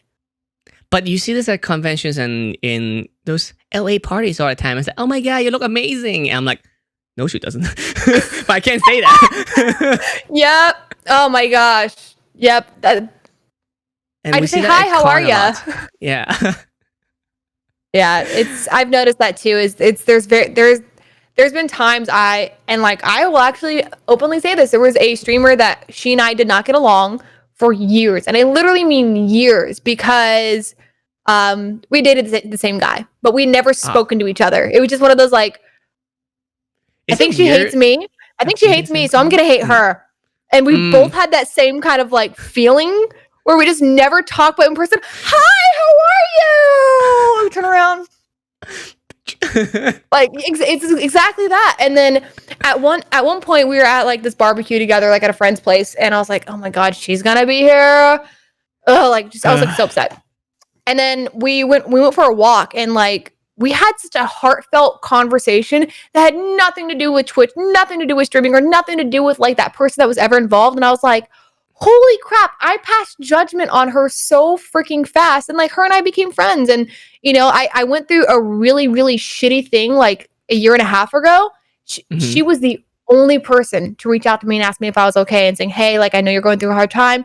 We're having game night at my house next week. You're more than welcome to come. And I was just like, it's so funny how the people that we sometimes pass judgment on so fast can just be the nicest people. Oh yeah. So me in the cosplay world has a certain brand or certain personality. Like I'm sure a lot of people like fucking hate me like in the cosplay world, especially photographers. It happens a lot, and Because they all want to be you. I don't blame them. I get it. Sometimes I come off kind of bad too. I totally get it, but I let them judge me. I'm like, I'm still very nice to them. It's really strange. I'm like, I'm trying to be nice to them, but I mean, maybe to them they don't see as nice. It's okay, but I'm like, it's fine. It's fine. I'll just let you believe what you want to believe. It helps justify it too. Sometimes like, oh, he found success in cosplay photography. He must also be an asshole. That's the only way they can able to justify that I'm. Oh, I mean, here's the thing I keep telling people, and people don't understand. For us, is that we got lucky. I mean, yes, we work really hard too, but at least for me, I know for sure, I got lucky. I got in the right place at the right time.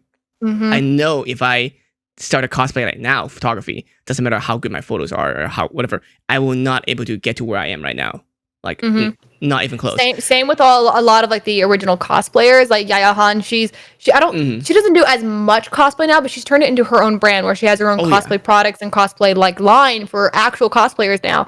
And Jessica's still doing all of hers. She also does her YouTube and a bunch of other things. It's like you needed to be in at the right time. And the same thing with like convention videographies, like Axonel, I think is how you pronounce his name on YouTube. His real name is Axon, last name Lee, so that's why you go by Axonel. Yeah, that makes sense.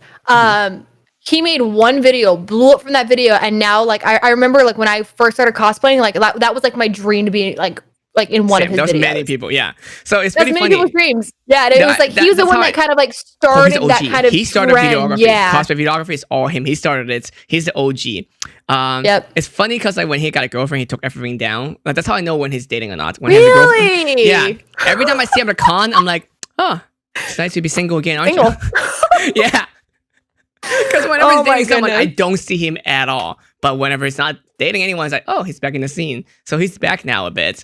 But yeah, like his stuff is really good too. Like, and he cares about the art itself too. Oh yeah. Like, and it's fun. And I wanted to be in one of the videos very early on. And I did as well, so that was fun. And later I know him, and it's like, oh, he's an asshole, but he's a cool kind of asshole. Like, I get it. Like, yeah, but it's just that it's like you either have to be there at the right time or create the niche yourself. Yeah, and it's so hard. It's so hard to create that demand or that. I mean, because you have to be very innovative. You have to create something that people didn't know they want. And yeah. So, like, oh, that's a thing. Yeah, and one of the things that definitely like makes me think of that are character streamers. Like Dr. Disrespect is one of the biggest ones. But when Dr. Disrespect started gaining traction, we saw a lot of character streamers kind of like populate. What's the one that uses like the Shiba Inu as like, I can't remember his name. I follow him. No idea. So a guy actually uses like face rig, and he's a complete Shiba Inu, and he's actually hilarious the way he like brings like this like animated character to life just because it's like auto populating his Shiba Inu on his face. And then there's another one called Cardboard Cowboy. Absolutely hilarious. If anybody ever here checks them out, top notch, some of the best production I've ever seen on Twitch. Hands down. Hands down, bar none. So they have to create that kind of like that personality effect. Yeah. All of his overlays, his entire outfit, everything is made out of cardboard. Oh my god! From his neck down, he wears a green screen suit, and he has a green screen behind him. So his entire body is like a cardboard cutout that he like photoshopped and put onto his stream. Like, I mean, he has cardboard animations. He has a sidekick named Douglas. Like, it's some of the best things I've ever seen. But it was like so much work. It's amazing though. There's so much work, but they're creating that niche that once you watch, you can't stop watching. And we saw this with like GTA 5 roleplay with No Pixel, as everybody was watching No Pixel, and then Vader, who created Eugene, and Spaceboy, who created Mel, creating like the Prune Gang, like a bunch of like grandpas running around GTA 5 pretending like being gangsters. Like that was a niche they created, and then that suddenly became like the thing. You had to be in No Pixel, and like getting into No Pixel is almost a 3-hour wait now. So just log into the server. Do you think it's easier now to stream, or is it harder now? It's harder. Or without pandemic, because too many people? Too many before the pandemic? No, even with or without pandemic situation. It's like it depends, because it fully also depends on what you play. It depends on what kind of content you're creating. Like when Animal Crossing first came out, I think I played nothing but Animal Crossing for like the first like 3 weeks, and that was it. And I noticed that my numbers were actually doing better the more I kept playing, because everybody plays it for the first week and then everybody stops playing it. And it just, my numbers are doing better. And I created a freaking strip club on my island, and it was hilarious. And the video went viral, and it got picked up by an article. And it was one of those things where it's like, you don't know when you're going to make it. It'll just happen. Did I make it? No, but it was still a really funny moment. But it's streaming in general is so hard because it's such a saturated market. There's over 20 million people who log in every day to watch Twitch. Every day. Yeah. Every single day, 20 million people are logging in to watch Twitch. And I think that the statistic was somewhere around like 30,000 content creators are going live every day. Now, like, where are people going to go? Where are they going to find their content? What kind of content are they going to like? And then this also comes down to, like, as I mentioned, what kind of game. There's a very specific game out there called Dead by Daylight. Those people who watch Dead by Daylight only watch Dead by Daylight. I kid you not. You can be the most successful streamer in Dead by Daylight. As soon as you switch games, you'll go from 5,000 to 200 viewers like that. And there are niches, there are communities, there are games where people will only watch that game. The people will only tune into streamers when they watch when they play specific games. Did you ever get sick of a game, but you know you're gonna do better, so you still have to play it? Oh yeah. Oh yeah. I mean, that's how it was for H1Z1. I got partnered playing H1Z1, and I just kept playing it, and I just got so sick of it. But I felt like I had to keep coming back to it because that's what my channel wanted. But it got to the point where I was like, I mentally just could not play that game anymore. And I stopped playing it. I went from like 200 concurrents to 20. And ever since then, I've been slowly just trying to build it back up. And that's one of the reasons why, like, I try to push anybody that I know, stream variety. Because variety is one of the best things to get into. Because you can play any game and have 500-600 viewers every single night. And people are going to watch you for you, not just for the game. They'll watch you for you. They'll watch you for your game.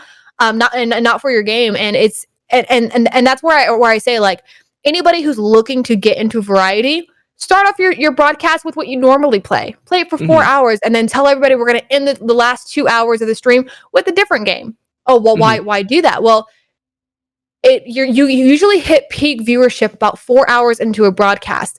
At that peak viewership, that's when you want to switch over. You want to know why? Because you're higher up in the directory, you're higher up in discoverability.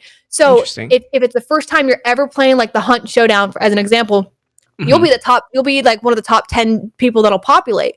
You're more likely to be clicked on because you have more viewers, because you are being at the very top. Now, let's say 20 people click onto that stream to come watch you. 5 of them actually really like you and start coming back every night. Now, do that with every single game that you try. You're going to build a community that is there for you and your personality, and not for the game. I feel And like it's such a scary thing. Like I streamed before too, as you said. At the fourth hour, as you said, it's getting. It's like I was about to I'm done for the day, but then like fourth hour in, it started peaking. Like, viewership. why are you all coming in now? Why? And like I guess I'll keep playing. I guess I'll do it. Best time to cut off a stream is 6 hours. Because Interesting. you get that peak viewership, you hold on to it for a little bit, but usually anything over 8 hours, you start to fall off. Not only that, but you're getting tired, you're getting a little burnt out, because being on camera, being in front of these lights and these lights and everything, you, as much as you're not a personality, you're still performing, you're still there, you're still on screen. I mean, regardless, even talking to a friend, even one-on-one for 4 or 5 hours, it's gonna be really tiring. It's draining a little bit. Especially most of you guys are introverts. When I say you guys, I mean like most streamers. I'm different. I'm an extrovert, so I love talking to people. Like I joke about this all the time that I have this show just so I can talk to someone. Like we're not even live, maybe we're just like, haha, yeah, we were podcast. Before we even went live, you and I were like just talking about movies and like all that kind of stuff and like directors and yeah, it's the same way. I'm actually very much an introvert, but I have extroverted tendencies. So there are times where like there will be like a span of like 3 weeks where I'm super like gun-ho on stream, and then like a week or two where I'm just like very spotty on when I'm streaming because I just feel so socially drained. And that's how I am when I go to conventions. Is I'll go to the conventions, I'm all out for 3 days, I come home and I just want to sleep for like 48 hours because I'm just so socially drained. I feel so just kind of like torn apart. That's what it feels like to be an introvert and put yourself in extroverted areas. You feel kind of like, oh my gosh, I don't know what to do. Because like for introverts, and I know how that feels too, right before you have to force to talk to someone new, it's a little bit anxious, that feeling that, oh no, I have to like perform. It's kind of like a perform feeling, even though not on stage. That's how it feels. I'm an extrovert, so it's different. It excites me, So oh no, I know it's been 2 months. I'm stuck at home, and I have not able to done that. So I'm actually really low energy now because I'm not able to recharge. It's been 2 months of no recharging. I was supposed to go to conventions every other week this year.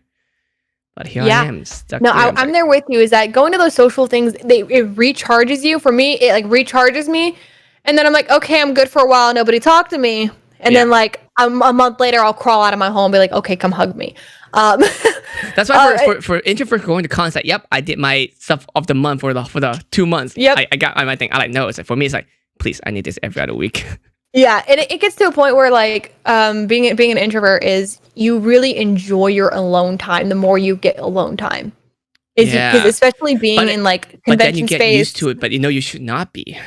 Like, and that's probably been the hardest part of this pandemic is like I'm okay with being alone, but I don't want to be alone. And that's my thing is like I haven't seen another human being outside my roommate for 3 months. Yeah, I think my housemate enjoy it. They're all introverts, and especially one of them. They're like, the only reason he want to go out is because he's being told not to, but not because he want to. But even that, he still rarely doesn't go out. So, but I'm just finding excuse. Like I will just go to In-N-Out. I might even do that later tonight, just so I can see a new person. Ooh, In-N-Out sounds kind of good. Not gonna lie. No, it's not good, and they open till 1 a.m. Animal style? Sometimes I don't know yet. I mean, animal style is the only way to eat In-N-Out. You kind of similar to me. We can eat as much as we want. Kind of. Like, for me, it doesn't affect me at all. Oh, it affects me. Oh, it does not. I'm good. I can. I'm just really like stationary and stagnant. So I did 4 years of volleyball in high school, like varsity, all that. So I was like really good freaking body, good little booty too. And then I went to college, and then I started working, and then I started streaming, and I literally sit in this chair from 9 a.m. until midnight. When I first met you, you were so skinny. I was like, Thanks. I'm kind of worried too. Not saying you're not right now. All right, bye guys. Ending the. No, it was very much that. You can be on a very like I have a fast metabolism. So yeah, because I had a much more active lifestyle, I was in a much better physical body and everything like that. Now I'm a very stagnant lifestyle where I'm literally sitting in my chair. The only time I ever leave or go for a walk is when I take my dog out. I'm just moving all the time in general. Just me as a person. Like I would run around, even in my own house. I would just run to the fridge, and run back. Like I don't know why. It's just me. So not a problem. So maybe that's why I don't get fat. But it's so hard for me to actually gain weight. Like I would have to force myself Really? to eat. I'd force myself to work out if I wanted to. I have So been that's been the hardest thing is I want to tone up. I want to like get muscle. But every time I talk to a trainer, they're like, "Oh yeah, you need to like hardcore push protein and calories." And I'm like, yeah. I'm a bird when I eat. Like, I will order the biggest fucking plate in front of me, but I'll take 2 hours to eat it because I just my like God. to like, because I like to like slowly eat, enjoy it, talk, watch a movie, do something else, come back, pick up some more food. I'm a snacker. That's what I am. Is I'm a snacker. Mhm. Is I like I will grab more food when I go out to eat so I can take it home and eat it later. But then it would be cold. Would it be too No, cold get to a eat? microwave. But then you have to do that like every 15 minutes. No. Also, I don't mind some food cold. Don't mind some food cold at all. See, I just don't really like food in general. Like I feel like it's more of a it's like sleeping. You know, like Oh my god, you're exactly my roommate. My roommate, like I'm always like, "What do you want to eat?" He goes, "I don't know." I was like, "Well, what do you feel like?" He goes, "I don't know." He goes, "I hate eating." He goes, I only eat so I can survive." survive exactly. Yeah, I have to eat. Not because I want to. I just like instead of sleeping. Like I don't want to sleep. I want to do other stuff. But I've spent like 6 hours sleeping every night just so that I could be alive and do other stuff. It's just eating and sleeping is so I can get to the next point for me to do more I understand stuff. the sleeping part. I love sleeping because I feel so rested. But I look at like how much more crap I can get done in the day if I did not need to sleep. And I'm just like, man, I wish we had like 8 more hours in the day. For someone who doesn't like sleeping, I'm really bad at waking up though. Oh, I don't want to get out of bed. I'm the person where like I literally set 3 alarms on my phone, 2 alarms on my like Google and stuff like that. Like, I'm Alexa, yeah. So funny, that stuff won't wake me up, but the leaf blower and the power washer at 7:30 this morning did. Oh, that annoyed me. Yeah, that annoyed me I don't know. so Whoever much. designed human was like, you know what? We give them 24 hours a day, but 1/3 of their life they're gonna sleep and do absolutely nothing. I know, right? It's like you're gonna have That's a lot of time. 1/3 of your life, 8 hours, like out of 24 hours, it's 1/3, 33% of your life. Just like just not doing anything, stationary, sleep. It's a bad design. That's what it is. It's bad design, game design. Game's broken. Steam review bomb it. Do it, guys. Speaking of design and game, is there like a streamer simulator game? A good one, at least? Oh, a streamer simulator? I feel like that would be such a fun game to play and also stream. So like imagine go for different stage. The closest one, and now that I'm thinking of it, like I'm like, oh, I really want to play it. The Sims 4.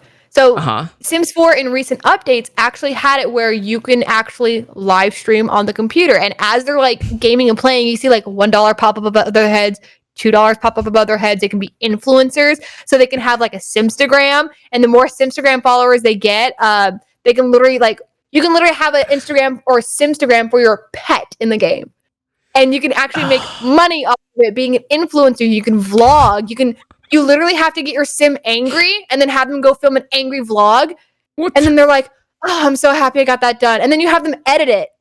And then you can have it. You actually click on their like add transitions and like it's insane. It's all in The Sims 4. So instead of doing it yourself, you're making a sim character to do it. Yes, I get it, but yes, why not just do it yourself?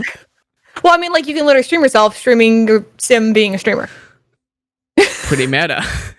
Pretty darn meta. And then the funny thing is too is like you can literally have like their actual stream room be like all decked out, but as soon as they go in their living room, it's like the cheapest couch, the cheapest TV. Like their kitchen is completely empty, just full of pizza boxes. Like strip, that's a streamer. That's real life, yeah. But I feel like it'll be such a fun game. Like, yeah. I mean, I need to check it out. Maybe Sim already got it done. But yeah, like you have to go through all the progress. Like they should make a game particularly just for streamer. Like, you know, going through the stages of getting sponsor, you know, getting annoyed like, by G Fuel and then oh my gosh. Like it kind of gives you like a prompt where it's like, do you want to join this stream team or this stream team? One of them is like give you like greater this, and that might be interesting. And you can actually have a real company to help sponsor it too. Like, oh, do you want an in-game Elgato stream like some Live, some Philip Hughes? Do you want the Philip Hughes? Do you want your Elgato lights? And it's like, It's kind of like Bandersnatch. That's the best Mm-hmm. way to do it. It's like Bandersnatch, Yeah. do your own Choose story, your but life. do your own stream. Choose your own Mm-hmm. stream. Mm-hmm. Where Mm-hmm. you're like, I'm gonna go ahead and get with the Philips Hue, or I'm gonna go with like this like cheap knockoff version of like the Elgato key light, and it's like, congratulations on your new light 12 hours into your stream. Oh no, you have an outage because it like it had like it like crossed the wires or something, and just something crazy, and it's like, well, now you're out $300 and you have no power and you can't stream. What do you do And you can next? make money. Yeah. Mm-hmm. That's such a I high pu- replayability. Yeah. I pull out my phone and I start streaming from mobile. Yeah. So I I feel really like that. want to make this game. Martin, let's talk. I want to make this game now. Let's make it happen. There's so much possibility and so much fun to watch it. And then, Dude, we can Oh, pitch man. this to an indie dev, and I think we can get it.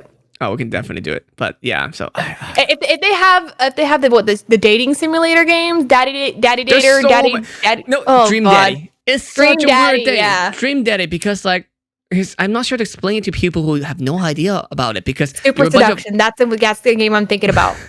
Super What? Seduction. There's a game out there called Super Seduction or something like that. It is literally actors. It's like actually filmed where it's like a guy on a date with this girl, and you have to pick if he does A or B. And if he chooses A, she reacts one way. If you do B, she reacts another. So it Oh, changes those the kinds. story. But it's like actual live acting. It's Yeah, actually I've seen those before. people. Oh, but I never played that one. I didn't know the dating one. I know the crime ones. Where to go through all the footage, decide like who's the criminal and all kinds of stuff. Have you played the KFC Colonel Sanders dating what simulator? I haven't played, but I was about to bring it up. I was like, dude, KFC. Like, have you actually seen their Instagram? I haven't, but you know what? It's The game's ridiculous. actually not bad. The game was It's- not actually bad.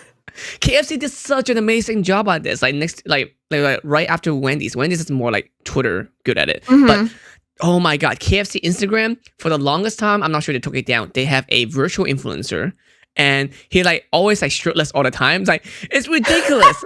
It's like very buff, young looking KFC. Like, he still got the white hair, but he looked really charming and very good looking. I'm like, Oh yeah.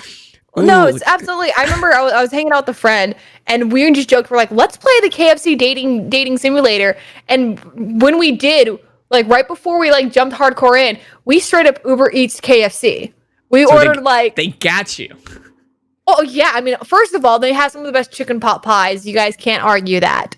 So like we ordered like chicken pot pie, and like we're like sitting here eating our fucking pot pie, like while dating Colonel Sanders. It was stupid, but no, it works. And it's that's one thing that I love seeing are brands, like traditional brands that are known, like set in their ways, branching out and doing stuff like that. We have such influence in, because like we are having that like the whole new, especially with pandemic going on. I feel like they started to realize, oh, we can do this that makes sense. That's actually what people want now. The newer generation, they want dream daddies. Like, why don't we make Colonel into another daddy?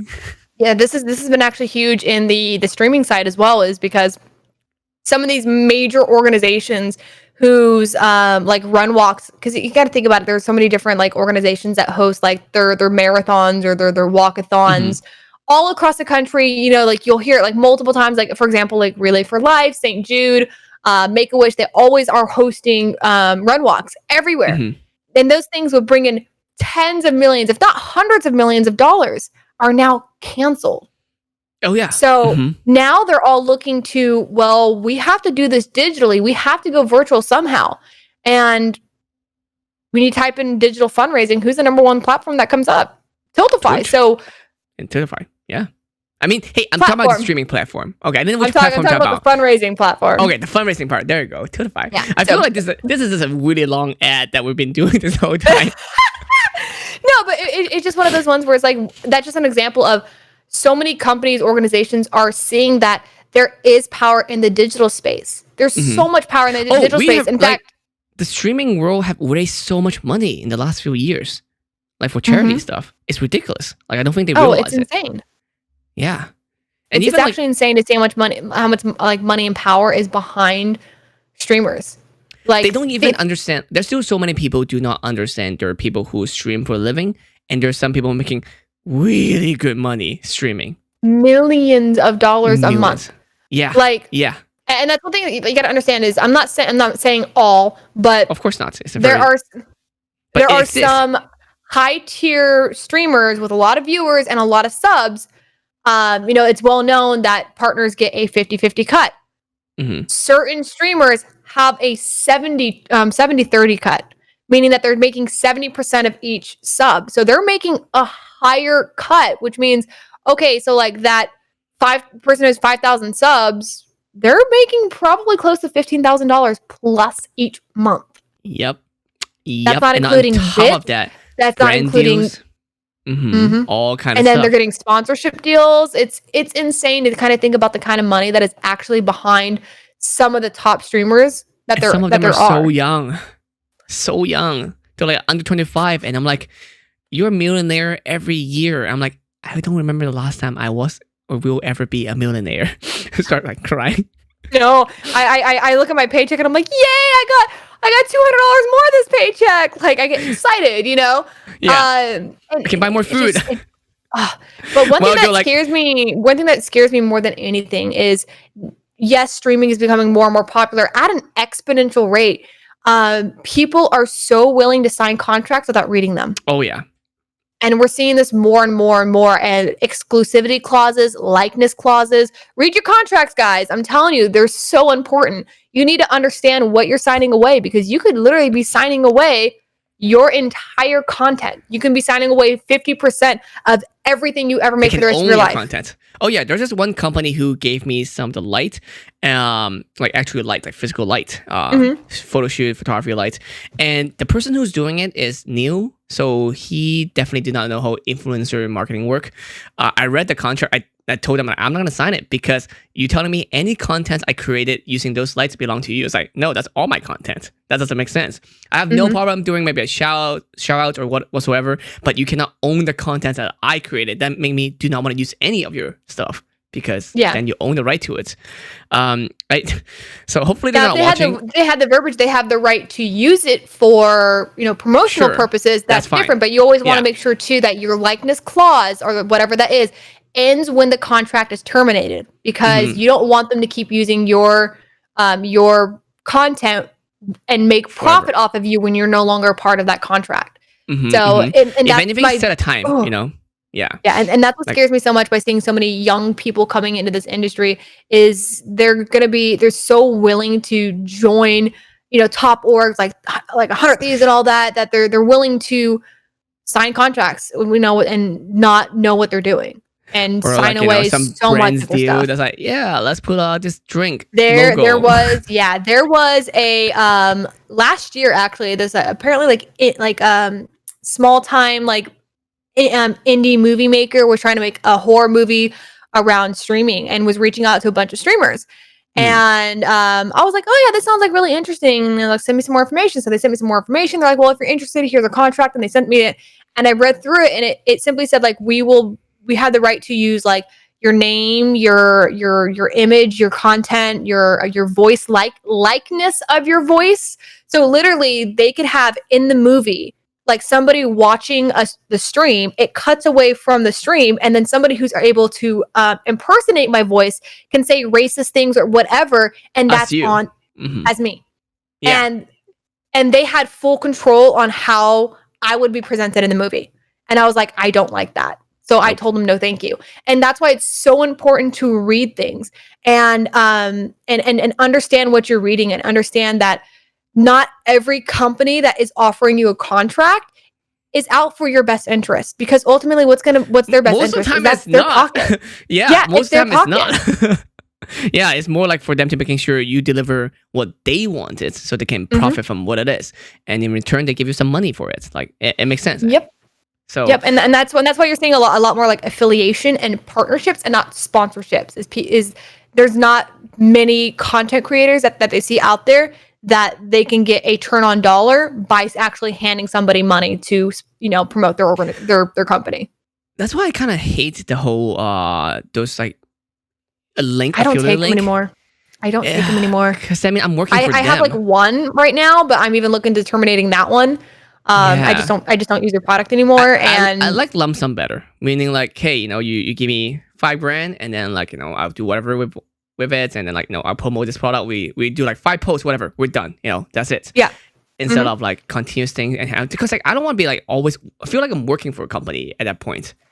Yep. And they're just making money regardless, they don't have to do anything, and they make money every time you try to make money, and it's kind of like, I don't like it. Yeah. Yeah, it feels like very sellout-y, Yeah. And I think that's another thing too, is like people need to understand like FTC guidelines. Like, for example, every single person that was giving out those keys for Crucible that launched today, we all were told like, hey, you need to disclose that you guys were given codes, that you guys were given free product, that you guys are being given the Founders Pack, which is like a $40 value. You need to disclose that you guys are doing this. People don't. And the number of people I saw did not. And I was like, oh my God, what? Come on, guys. On your end, as long as you told them, you did tell them, then you're good. But on their end, they need to. That's on their. Here's the thing: like FTC doesn't know how to deal with it, though. I know they have fined a few people to make example out of them, but it's even a weird just situation. Getting free product, like you don't have to actually get money in pocket, but it's considered fair market value. Is that as an example, like when I first was moved to my new place, I tweeted out like I was like, hey, I'm moving into a new place, I can't wait for it. Google actually reached out to me and said, hey, we want to send you a gift for moving, and I'm like, what? Are you kidding me? Google? Okay, so they ended up sending me like the new little Google Nest Hub. It's like got like all like the video feed and everything on it. It's really awesome. And I knew fair market value. This thing's almost like $200. They're going to expect me to put a tweet out about it. Well, I want to at least make that a good relationship, but I also have the responsibility to say that this was sent to me. I did not purchase it. I was not paid. #ad. And that's the other thing too, is like, is #ad considered viable enough to actually say it was sponsored? Because it wasn't technically sponsored. So it is an advertisement. Here's a funny thing too. Like two things. One is that I also got a gift card from McDonald's because one time they screwed me on my fries. So they sent me a gift card and a personalized letter and everything. But like, yeah, according to our friends FTC, you have to say, it's #ad or something. You have to announce it, which is kind of strange. It's kind of like an apologize thing, but. Because I am a content creator, technically, because I'm a verified content creator on most platforms, then I guess it's kind of strange. Because here's the weird part, though. Like, at which point it is a sponsorship, and two different things, right? One is that do you know is it considered a sponsor or someone just want to give you something? And second of all, now you're gonna have all these kids who actually didn't get things and pretend to be affiliated with companies that they're not affiliated with.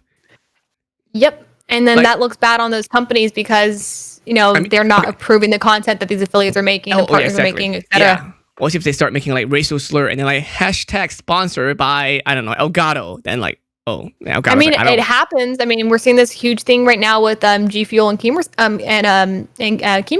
And people are like holding G Fuel accountable to the point where like they actually just completely removed his entire like product page on their site, and that just goes to show like. They didn't care about the creators that they're signing on. They just cared about the money in their pocket that creator was generating for them. So, like, if I joke around this sometimes too, if my parents give me money, do I have to say I love my mom? #ad. I mean, that's considered a gift at that point. It's only because my mom is on a company. No. So like, there's different kind of things about it. So there's actual like gift, like for example, 1 year for Christmas, I had a game company send me like a bag of like caramel popcorn. It said Merry Christmas on it. That's not really a product. That's a gift. That's saying, hey, thank you so much for all you do. We want to send you this as a thank you. What I got from Crucible, like backpack, water bottle, prints, this Founders Pack, a bunch of stuff. That's goodies. Those are considered PR packages. Public relation packages. Those need to be disclosed. Now, if they just send you a gift, like we see this all the time in the beauty industry, is that like makeup companies like Morphe or like Ulta will send like PR packages to influencers, but on like their birthdays or whatever, they'll send them just like a bouquet of roses. And at that point, that's just maintaining that relationship with that person. It's a gift. It's not product, and that's kind of the thing. It has to be product. Now, what if the industry start acting weird? Where it's like, hey, let's say two companies team up, right? Let's say, for example, okay, let's say Elgato and Corsair. Actually, they're the same company. Sorry. Let's say Corsair and Razer. Just for example, it never happened. But let's say Corsair and Razer team up. Say Corsair are going to send you a Razer keyboard, It's not their product, but it's a product as a gift.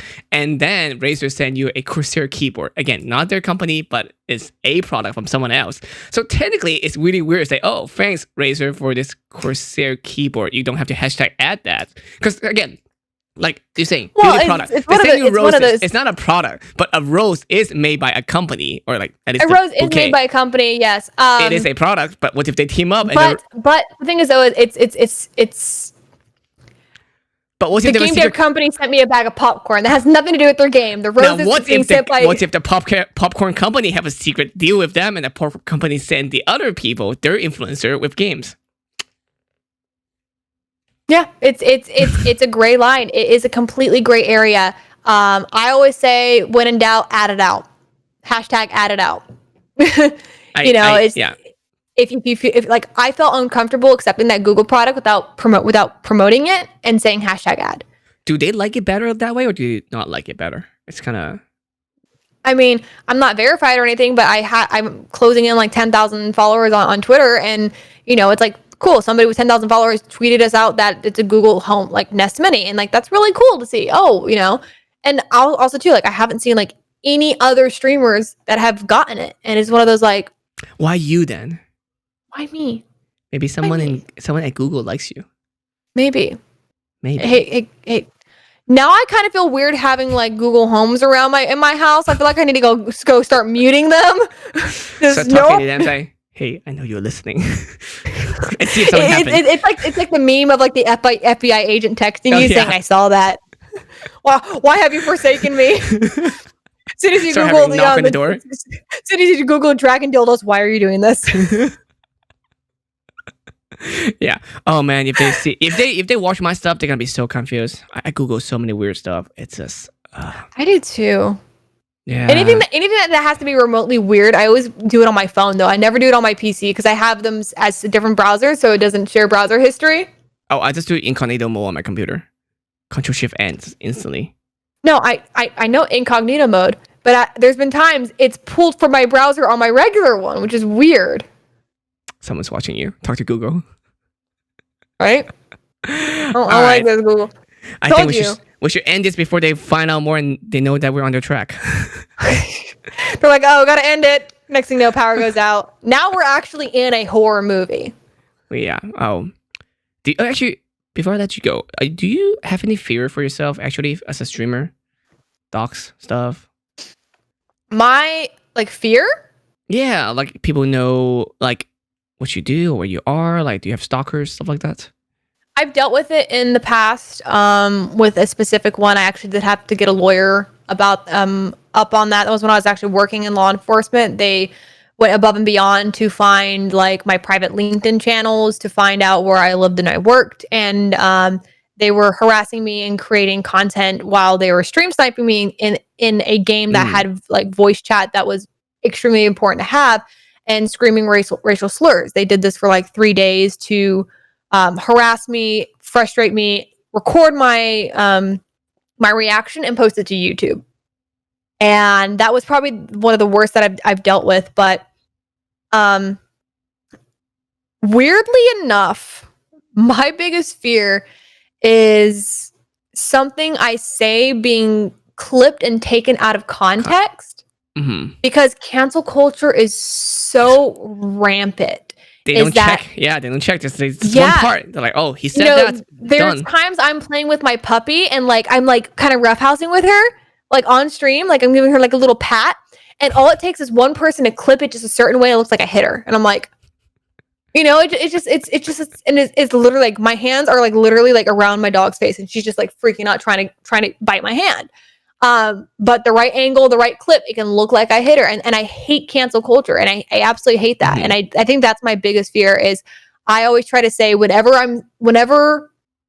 I'm saying something, I come up with it in my mind and then I say it completely out. So I'm not breaking up what I'm saying, because then it's something that can easily be clipped and taken out of context. So you can't be like, you should not hit puppies. And someone's like, she said hit puppies. Hit puppies. Get her.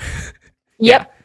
Yeah. Yep. I mean, this happened with a streamer who actually like, she said on her stream, like, sometimes you just gotta beat your dog, but she didn't mean it in that sense, and it got clipped and taken out of proportion and spread like wildfire.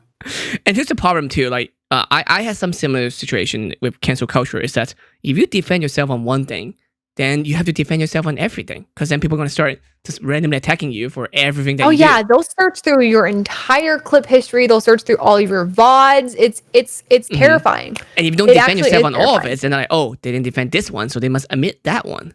And so one of my other fears too is people contacting my family about shit that I do or say or whatever.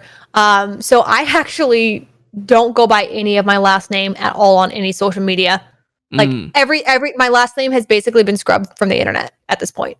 That's good. And yeah, I'm happy about that. Like, if you search like my name, like my handle, nothing about me as outside of stream comes up. And that was like my first like major goal, is to make sure that nothing, that I can have two lives. And I think this kind of also goes back to like boyfriend girlfriend type stuff, is you need to separate and have two lives, because then at one point you start to confuse what's real and what's what's reality and what's content.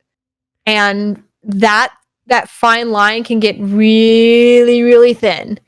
Does dating also get confusing then? Like, is it tricky? Like, do you have problem with people want to date you because of who you are versus like who you really are? But the problem when it comes to like dating online is, obviously, like, I just want to date whoever like I'm interested in, we're interested in each other, etc.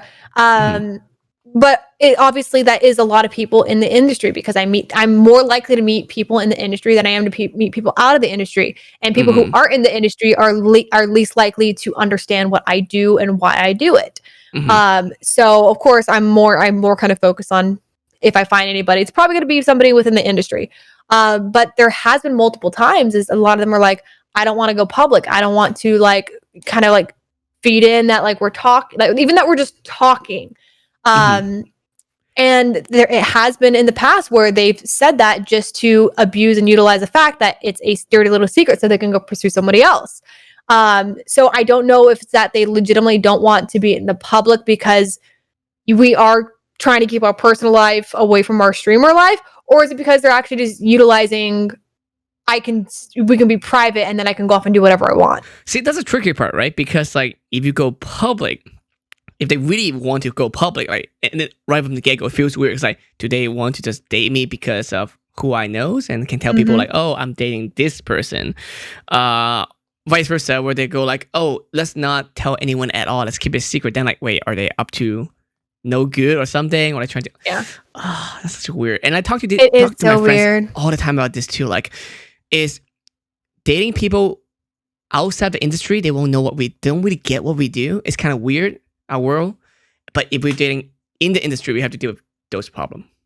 Yeah. So like imagine going on a first date with somebody outside the industry and be like, oh my God, PogChamp or Kappa.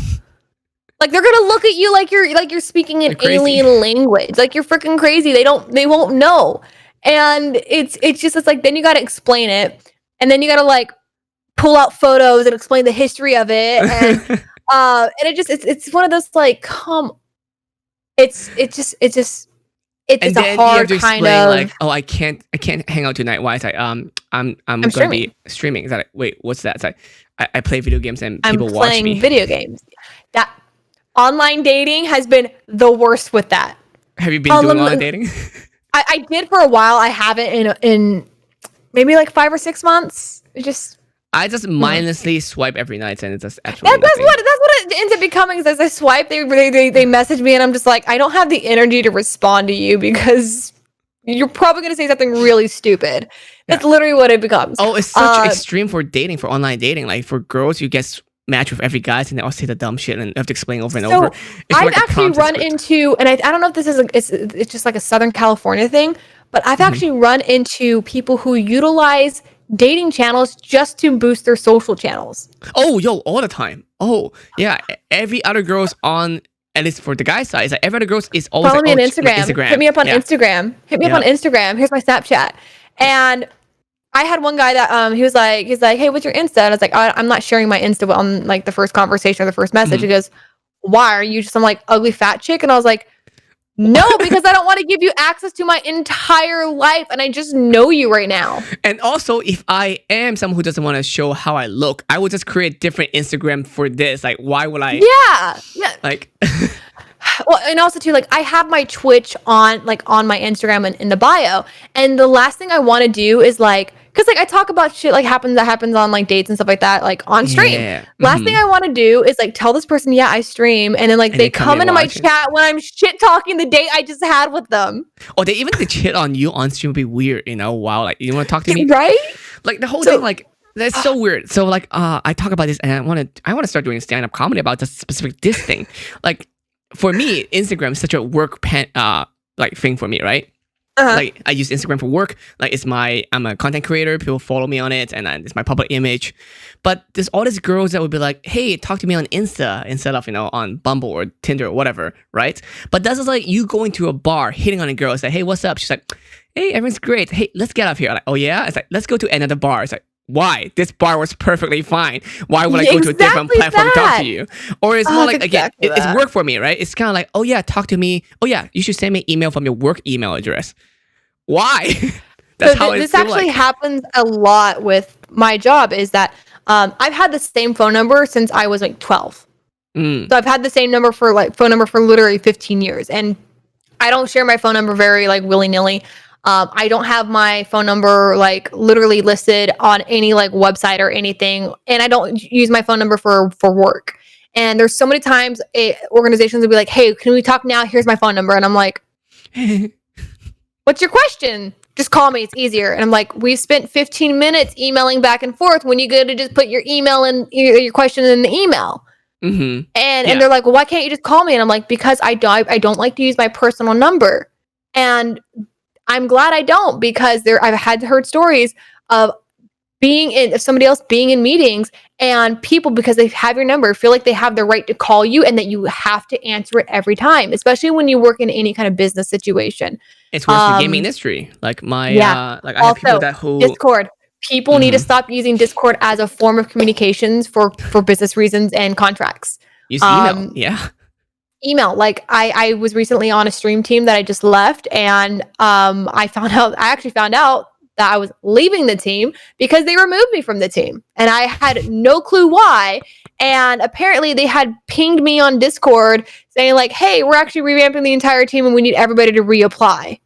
And I was like, that was sent like 2 months ago. It's like, you do realize I'm first of all, it's Discord. You're not going to see every ping that you get. Secondly, any kind of business thing where you're dealing with a contract, you're dealing with applications, needs to be done via email, because it's trackable, it's traceable. There's ways, paper. because on Discord you can go and delete messages and edit them. Yeah. You can need literally a paper trail. Yeah. you need a paper trail, exactly that. And so like at that point I was like, you know what, I'm fine with not being on the stream team anymore, because if you guys aren't going to be professional about it, I don't even want to be associated with it. Yeah. So Yeah. So, yep. I mean, I just see a bunch of girls asking for Snapchat and all this. I mean, if I was thinking about this too, if I was a girl, would I do that? Like, should I just use it as a platform to promote my stuff? It's weird, but it's. I've thought about it to promote my Twitch stream. But the problem is those dating sites also say they're 10 miles from you. They're 5 miles from you. That kind of pinpoints my location a little bit too. That's only if there's enough Too people. close. That's 10-mile radius is really far. Like that's not gonna be Okay, like, but also sometimes this is like less than 1 mile, and that's scary to me. so we're gonna walk around and see, oh, where's Ashleeeean? Maybe she's going on Ooh, shopping. I don't freaking know. Well, I mean, like all they have to say is like, "Oh, Ash lives in like this part of San Diego." It's like, okay, this part of San Diego is not that big, you know. So it's like, okay, so she can only live in maybe these 16 different complexes. Oh, let's look back at her Instagram stories to see what the outside of these complexes looks at. You know, That's how I feel about PO boxes. People just, get that like, deep. Yeah. Yeah, People that PO put a PO box box as well. and then like, the zip code. They're like, oh, you live around near this thing. And I actually, all PO boxes I've ever opened is at least a 20-minute drive from me. wow, that's really far. But makes sense, because not only that, they might even try to follow you. Yeah, So they might that's all it just takes, is saying like, "Hey, I sent something to your PO box," and then you Then just go have to wait every day. outside that every day. Yep. It's this scary life that we live in. Yeah, it's a very scary life, and like I'm not a fan of PO boxes. That's why I do use things like Stream Gift and all that. But it's terrifying. Like if somebody wants to find you in this industry, they will find you. Oh yeah.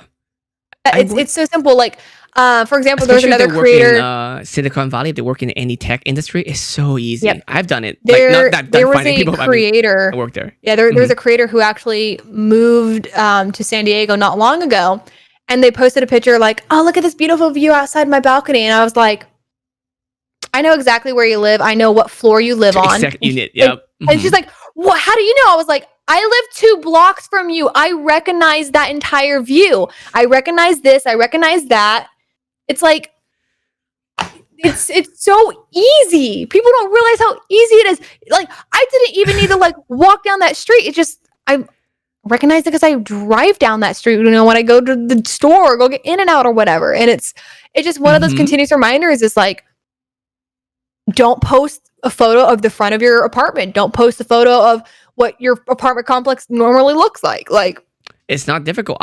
When I first moved to my loft, I took a picture inside my loft, so you can't even see outside or anywhere. But so you got to be careful with that, because there was a Las Vegas streamer. She was taking pictures of the inside of her like new apartment, and when I was looking at apartments in Vegas, I found out where she lived just by looking at different apartment complexes. No, my neighbor left a comment and said, "Hey, welcome to the building," and like, yeah, it's like what? Good thing they're really cool people. But I'm like, what the heck? So creepy. It's terrifying. They're it's literally so terrifying. 2 doors down, and they know exactly where I live. So I'm like, oh, cool. It's why I don't do house tours. I don't do apartment tours. Like I might take a picture of like what the inside of my like living room looks like, but I don't do like a full on like here's the layout of my place. Yep. Yes. Like even when I do any video when I'm recording, because you know I am living in a house of streamer and stuff, I will walk a few blocks away from my house before I start doing any recording. Yeah. So, it's a dangerous life. Anyway, and now we're scared as hell. Yep. So I'm gonna get some in and out and make me feel better about. Ooh, that sounds good. Yeah. All right. If people want to find you, where can they find you? You can find me on all social channels. It's Ashleeeean with 5 E's, ASHLEEEEEEAN. I know. Don't ask how I came up with that, but it is the way it is, and it's memorable. That's one thing that I learned. But you can find me on all social channels. Also, you can find it everywhere. Yeah, that's the thing. Yeah, like, I loved it. I love that. Literally, like I had the same social channel on everything. There's so many people that I know. It's like, oh, and 1 or 2 and whatever. It's like, no, it's the same on everything. You know the cosplayer Stella yes, Chu? Stella Chu, yeah. But she has to do 2U or something, because then they had that problem. Some of them have 3U's because someone took it already. Like how? Yeah. But still, it's so at least Modern Wong photo is pretty unique, so I'm good enough. I'm safe. I don't need like Modern Wong 5.0. Wow. Wait, with the 0 as an O. Oh my god. Or like when people have to use like capital I's for like lowercase L's. It drives me insane. It's gonna be like you're never gonna find a page. Yeah. So like as much as like I've thought about rebranding, because Ashleeeean with 1 EAN is available on Twitch and Twitter. I won't be able. I'm like, I'm not gonna be able. Yeah. And not only that, but it's like there's something that's so enjoyable while joining a channel and having everybody go Ashleeeean, and then saying, oh, that's not enough E's, and then having them do it again and having them say E for like 20 seconds. It's just been enjoyable. So I don't regret my name one bit. It's a lot. At least I don't care about what is it consistent. It has to be consistent. It's annoying sometimes. Like, oh yeah, there's an underscore there. Actually, this one is gonna be Ashleeeean with a Y, but this one's like Ashleeeean with like 2 L instead of 1, and just, or it's like if your name was like Martin, but then you have like because you're Martin Wong photo MWP underscore Martin. Yeah, like there's so many things. No. Yeah, so now it's registered. Yeah. Even my TikTok and everything, just 1. Even though I hate TikTok, but like I just take it just in case someone use it, and then So. That's what it's been. Is anytime there's a new social platform come up, I immediately go in and claim my name, which I highly doubt a lot of people will have 5 E's in, but it actually has happened in H1Z1. Somebody sniped my name. Oh, that's because you were big there. I was that popular. I would got my name sniped. All right. Thank you so much for watching, everyone, and thank you for following. And everyone go check out Ashleeeean. Find her on Instagram, Twitter, on Twitch. She stream every so often, so it's fun. Yep, I try to go 5 days a week. So yeah, you might catch her as a 12-year-old boy, a homeless man, or a stripper. You'll never know. Like which one will I be? Roll the dice. You'll have to come to the stream and find out. Yeah. All right. Well, have fun.